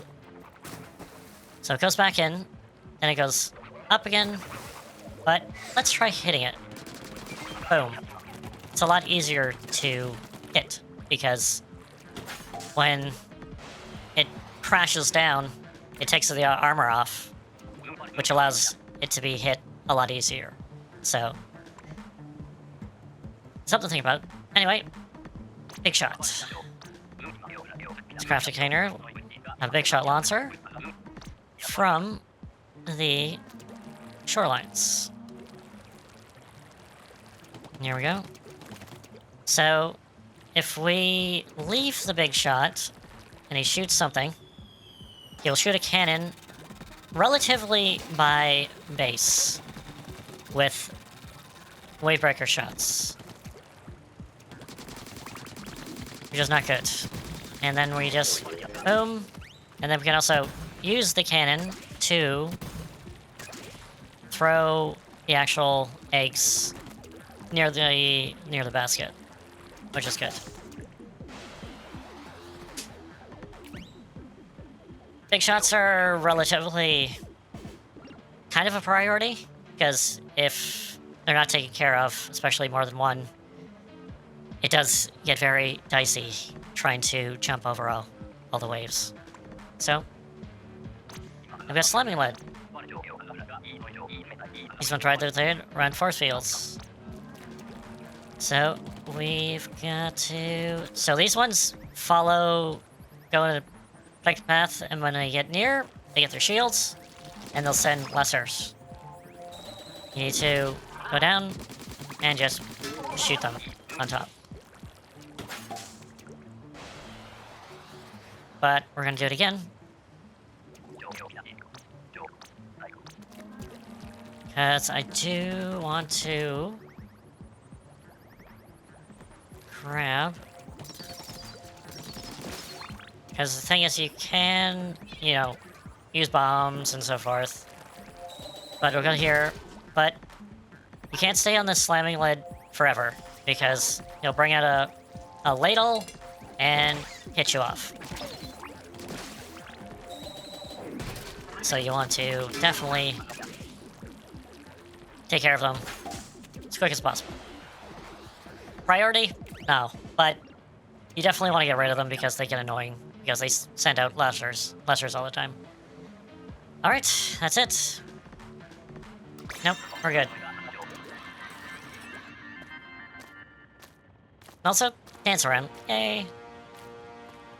Dance around at the end of you give you a booyah every once in a while. It's good. Congratulations, you're all the way to the girls of family. That's when the job will come true. As your long dreams of risking your life, land to collect golden eggs for your boss. You won't be doing alone. From here on out, you'll be teaming up with your coworkers, which means lives. More lives, and a lot more limbs to risk. One last thing. When you're out there, remember, everybody's gonna be different. Just like the sea. There's no training for the sea. The tree is always changing. And always brings something new. Don't change with it. See, the most important thing of all. Sorry, mind me going off there. I don't mind still stand. Good luck. Well, do you want to shift? Let me know. So, we can go over to Mr. Grizz, start to shift, or we can do, again, L, just to go here. So get freelance, this is your normal mode, and we have private jobs if you want to go with a bunch of friends. It's the only modes, and we have, again, another training room we can go. These do reflect salmonids. These small ones go with small fries, that's what they're called. It's the one you have currently as well. They only take a little bit hits, 40 damage. These are chums. They take 120. They're a little bit bigger. And then we have the big ones, which are coax. And they take a whopping 400 damage to do. And then we have these ones. That's a steel head. And him is like a steel head. These ones are slamming lead, scrapper, and steel eel. That's how much damage it takes to do. And the other ones are not really here. But again, also if you want to just clean up, you can clean up. And we have the read employee handbook. I suggest taking a look at this. This is what we actually did. Salmon, eggs, baskets. Earn the big bucks so fast. Just want to see if there's any... Oh yeah, we got the point cards. So, special abilities. I see a lot of especially new people use their specials like in the first wave, because we're gonna get it each shift consists of 3 waves. And I see a lot of people using their specials like in first wave. And the thing is, you only get 2 specials for the entire shift. So, once you're finished the shift and you go to another one, you'll get a specials. But if you use your specials in the first wave, the other 2 waves, you don't have anything. So, save your specials until when you actually need them, type of thing. On a day's work, get down. So you get random weapons every single time. As you can see, down below, at the stage, we got Ruiner's Bay, which is known as Boat. Terrible boat. And then the supplied weapons is that you will cycle, each person will cycle a different type of weapon for each wave when it goes there. Above that is your capsules. You learn capsules. Just like learning points, you don't learn any experience points. You learn catalog points, and Crisco points, and capsule points. That's about it.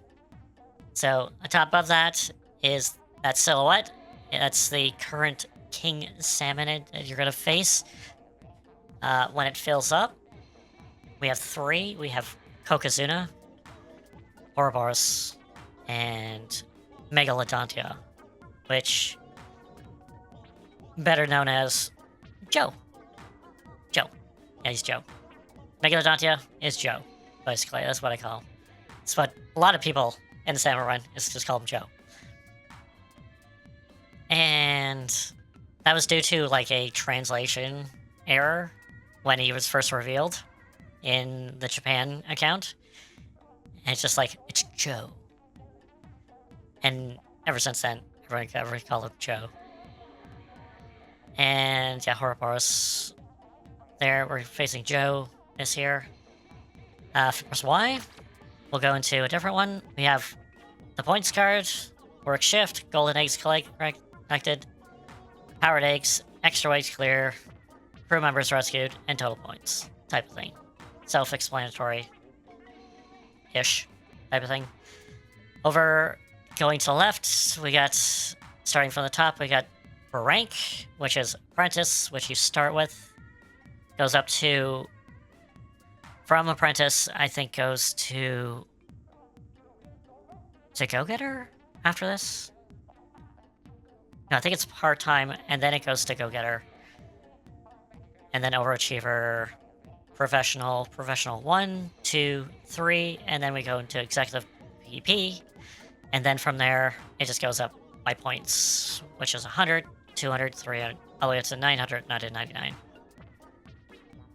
Salmon meter is how much is going to be, you're going to be facing a king. The higher it is, more chances to do so. Now that's capsule. Going down, we get the bonus meter. So every couple 100 points so far, you'll get a capsule or a piece of equipment. And the current equipment right now is the brain strainer, which you can do that with random abilities on it. And then under that is scales. You get scales from defeating King Salmonids. And not defeating them, just battling them. You're battling them. So if you defeat them, there's a bit of a chance you'll get better reward, but most of the time, it's really random-ish. Like, the better rank you have, better chances you'll get silver and gold, but most of the time you'll get bronze, maybe a silver, once in a while. Just keep on at it. You should be fine. And is that... I think that's it. You can also do friends with Salmon Run. It's a very good, popular one with friends. What else is it here? Here's the field guide. So, we got lessers, chums, small fries and cooks, eliminations, simple there. We have snatchers, which would snatch up the eggs. And then we have known occurrences. We have water levels, high and low tides. So high tide, you don't have a lot of space to work with. Low tide, you have tons of space to work with. We have rushes, which is better known as glowflies. You'll be rushed by a bunch of chums, and eventually, when you destroy those chums, a goldie will appear. And that's how you get your golden eggs. But they were relentless. They will... It's basically zombie rush mode. And we have fog, which cuts down visibility, so you'll won't see flyfish in the air and so forth, unless you're very close.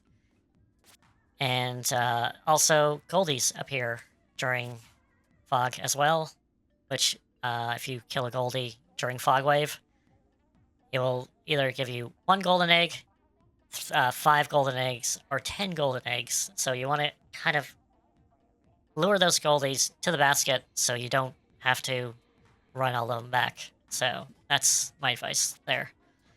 We have griller waves, griller knights, as I would say. They target one team member. You clearly see which one they're targeting, and you've got to hit them from the back, and they'll start spinning, and then you just finish them off. They will send tons of small fries after you, so let a high fire rate weapon or roller take care of them while everyone else takes care of the griller. And co-op charge, better known as cannons, is you'll get cannons, which you shoot just waves of co-op cocks, the big ones, over and over again until you get your eggs. And it's good, but you have to mind how much ink you have and missiles and so forth for people who are in the cannons. So that's it. And then we have Goldie Seeking, which is hide and seek. And we gotta go with pressure caves. And the thing is, the higher the pressure is, the more chances the Goldie is around that area. With the lower pressure, then it's not there. It's on the other side. And again, it's Goldie. You want to hit as much as possible with multiple weapons to get the eggs out of it. And then we have Mothership, which is a giant ship in the air. It will send out these basically salmon boxes that will bring out lessers, chums, usually chums or coax. And you want to hit the flyers for golden eggs and then going with that. But usually halfway through the wave, the mothership will come up and actually try to drain your basket of eggs. So you need to knock it back by hitting the mothership to drive it back. And that usually happens only twice a wave. So. And then we have Mudmouths, which is these giant things, these monstrosities of things, just that belch out small fries, coax, or chums. There's green and there's gold. Green only goes with small fries and chums. Gold ones only go with coax.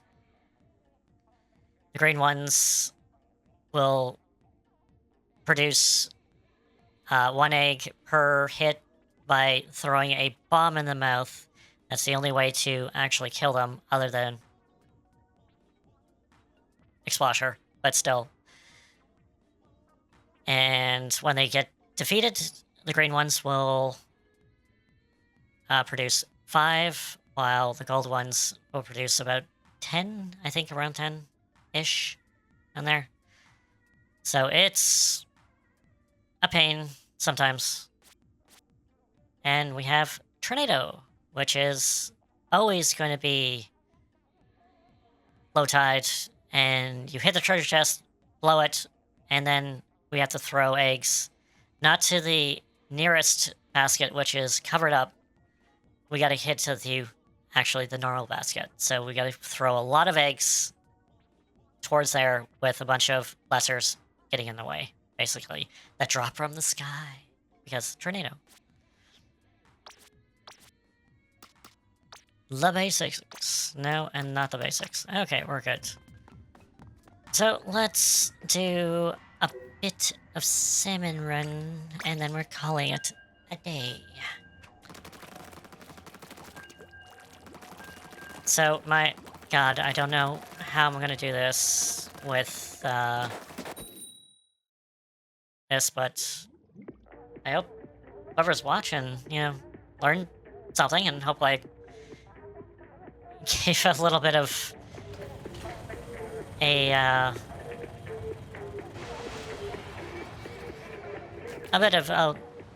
peek in the world of Splatoon.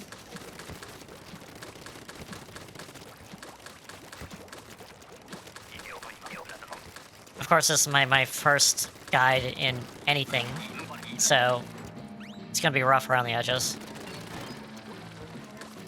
Alright, so this is definitely going to be very easy. Depending on what weapon you have, you will go after certain things. Seeing I have a reflux, which is a miniature bow, I can ink a lot, which is good. Map control is always good. And I can also go after lessers as well. because you want to make sure you have a lot of ink control and also get rid of the lessers. Lessers are going to be a pain in your side all the time. It's not the bosses.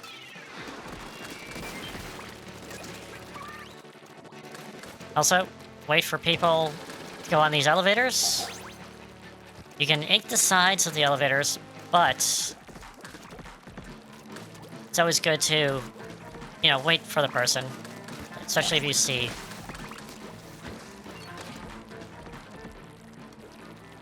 What's going on here? We have a steel eel coming. So you'll hear the foghorn. That means that bosses have showed up. That's how you get your golden eggs. And you shoot them. Now, I should point out, I'm not going to do this myself, but you get quota. But the thing is, if you double quota, the next wave will be twice as hard, because this goes by hazard level. And you'll see that when I get out of here. I'll talk about hazard level. And the thing is that if you get double quota, you'll double that hazard level currently at right now. Shoot eggs up there. Remember, you have the ability to shoot. Anyone who comes from the second game, Salmon Run, is absolutely praying that they would be in the second one.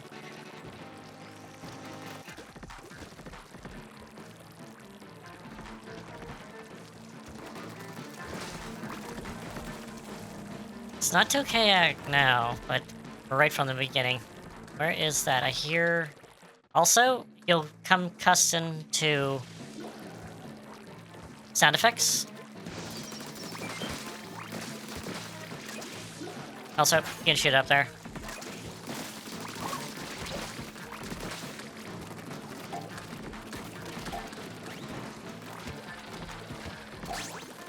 Again, map control.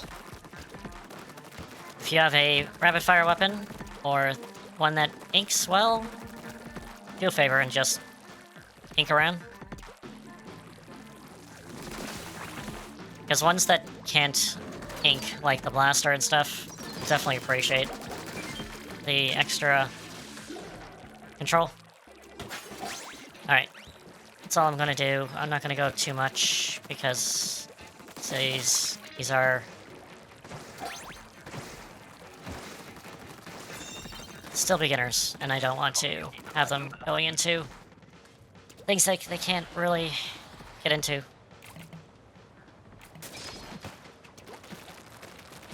Alright, high tide. You'll see what tide it is from that little picture at the beginning.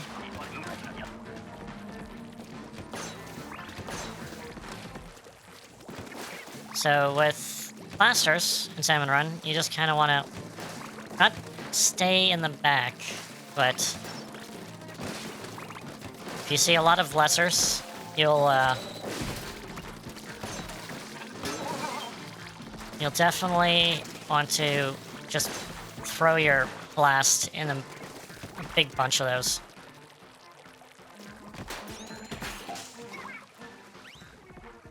Also, crates are a thing.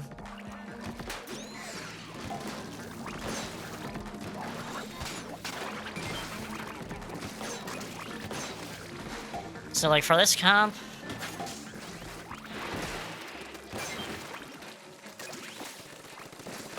for lesser control, the blaster, pretty much all of them can actually go with lesser control, but the ones that kill bosses are blaster,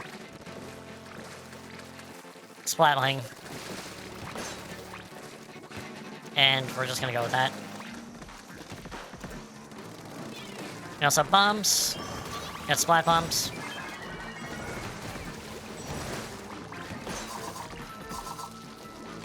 Also, point out one thing that really annoys me. I don't want to do this. Is that if you are the last one standing, it will say you're the last one standing. give it just this way to show your teammates where you are. Because, yeah, you will,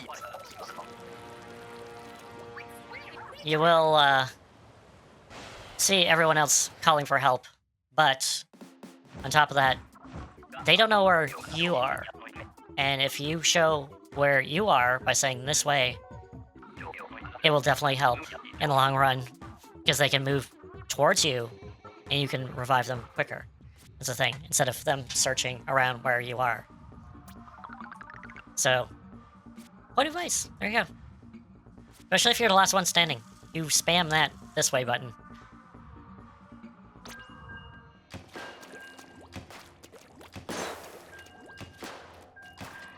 I think we'll go for a king, which will be like another battle or two.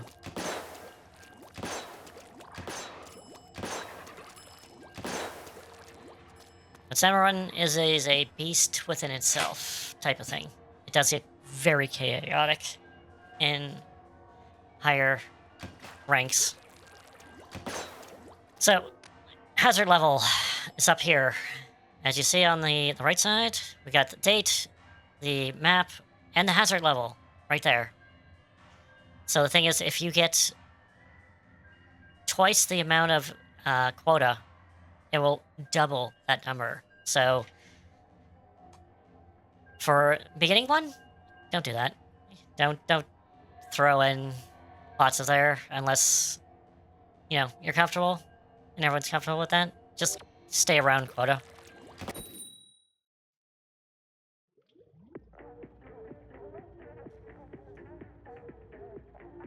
Also, this is one of the most worst stages to start with. Boat. Hate boat. Don't like boat. Okay, we got high tide. Also, rates is a thing.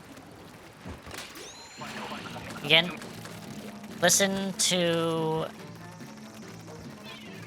it, because if you hear someone getting splatted,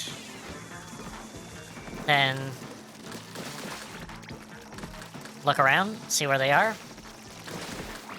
I'll let that guy take care of it.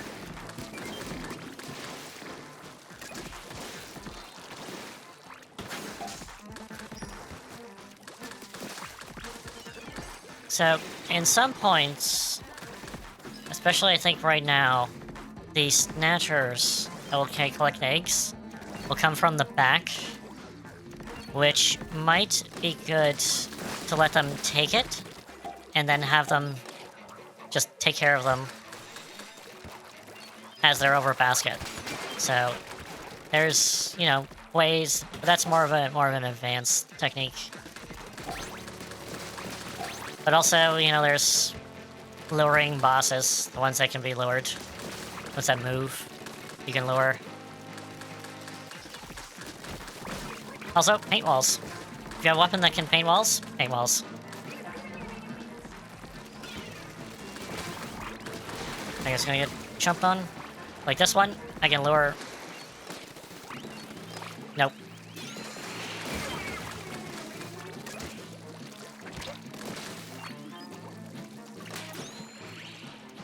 And also, you know, revive your characters. Revive your teammates.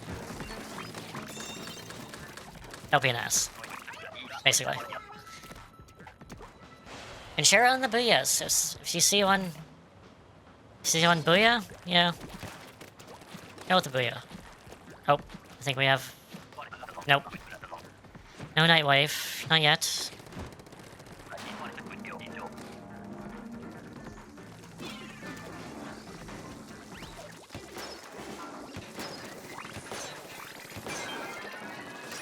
Steelio, also another one you can lure to the basket as well.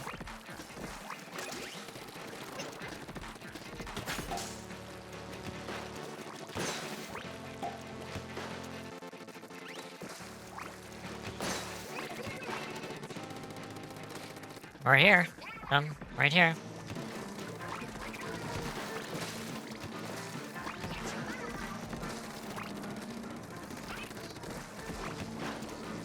Pretty good. We got a steel eel though coming in.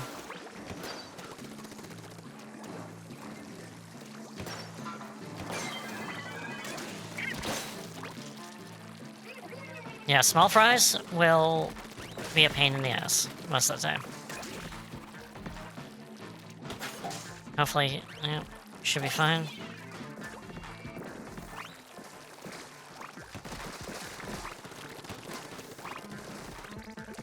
Also, long range, you don't want to don't get in their way. Just keep out of their long range ways.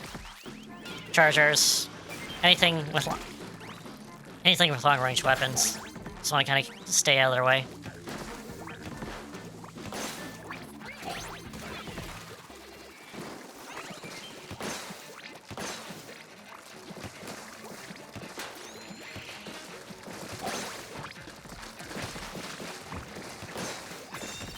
There we go. Also, you know, it's good to be Booyah, whether it's one. Booyah!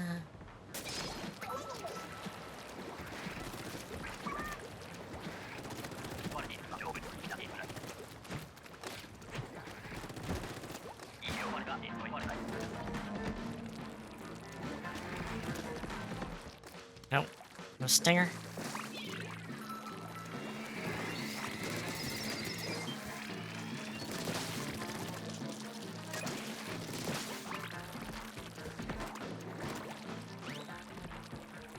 Alright.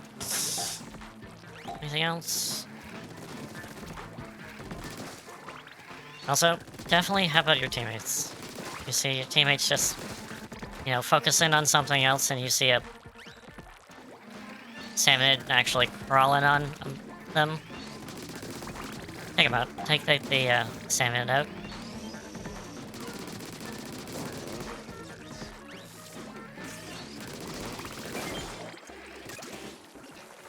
I'm just gonna quota in here. And deal with you.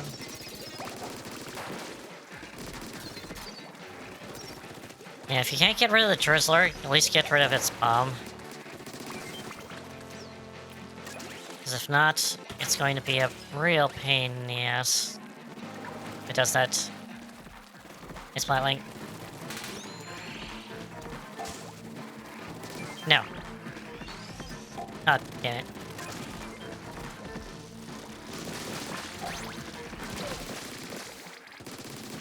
See, here's a good partial charge spot, because if I went up all the way, I don't think I would have actually survived there.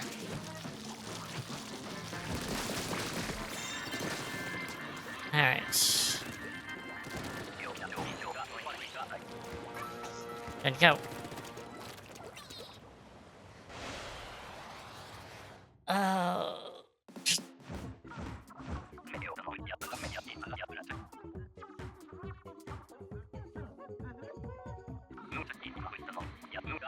Nice.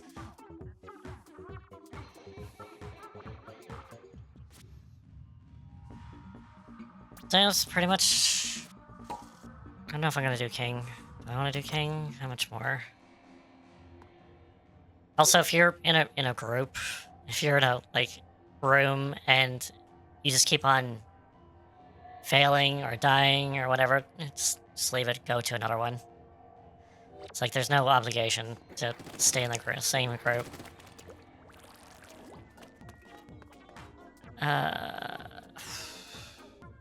Okay, well... we'll get in... This is basics, so... I'll get the King another time. But afterwards, after you're done your shift, you got capsules, which is below the King meter. On the right. Come here, get your thing. I got 500 money. And then we have... Also, we have new items. We have other suits, which cost scales, which you get from King Salmons. You also have gear, and you have to purchase stuff to unlock more. You have decorations for your locker, and you also have stickers for your locker, and banners as well.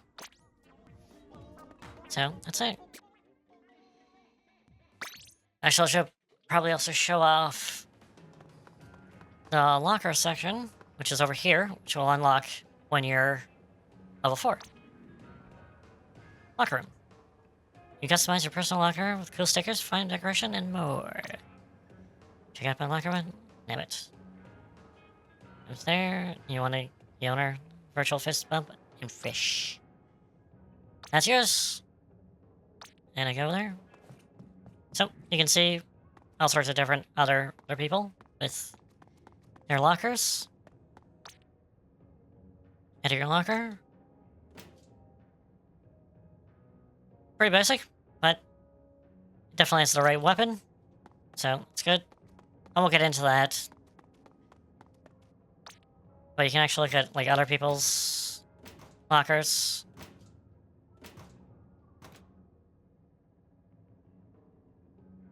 I know that guy. And there's my other kid. Oh yeah, no, there's me. There's my locker. I'm fresh on that one. My other locker. This is definitely good one. Alright, I think that may be it, actually, for my getting started in Splatoon 3 guide.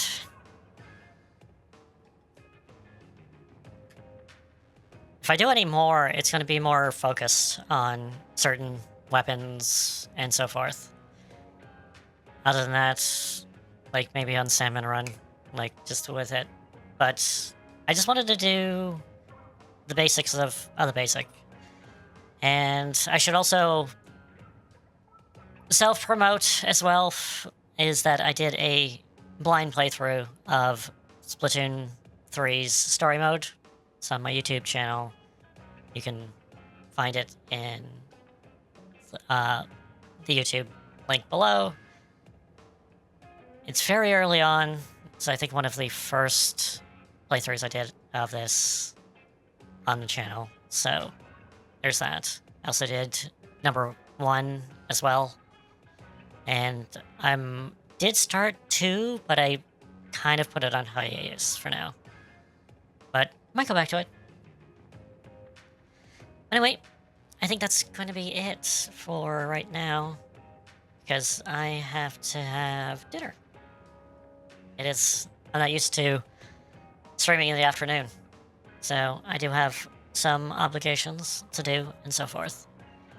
But I hope everyone who is watching, or will watch us on the VOD, learned something. And if not, you know, just another one add to the YouTube pile of information that no one watches. So we'll go with that. But I hope everyone actually is good, and I will be back here on Wednesday, definitely, with Peak of the Week. I'm not sure exactly which one I'm going to be doing, but something. But also on top of that, Tuesday will be karaoke / music video critiques. So if you're into that, I'll be doing that as well.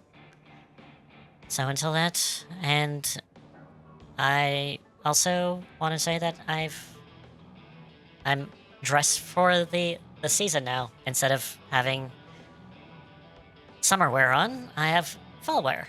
So it's my fall look. So it's good. Anyway, I hope that everyone has a great morning, afternoon / evening, night, and I will see you back here maybe on Tuesday. If not, definitely Wednesday at about 7 p.m. Eastern. Not too sure what that is on time, but anyway, I have to look into that. Anyway, hope you like the journey through the beginning guides of Splatoon 3. So until then, let's see if we can maybe raid another Splatoon player. Or we can actually raid good old Raku, who's actually streaming. He just literally started streaming. So yeah, we're gonna raid him.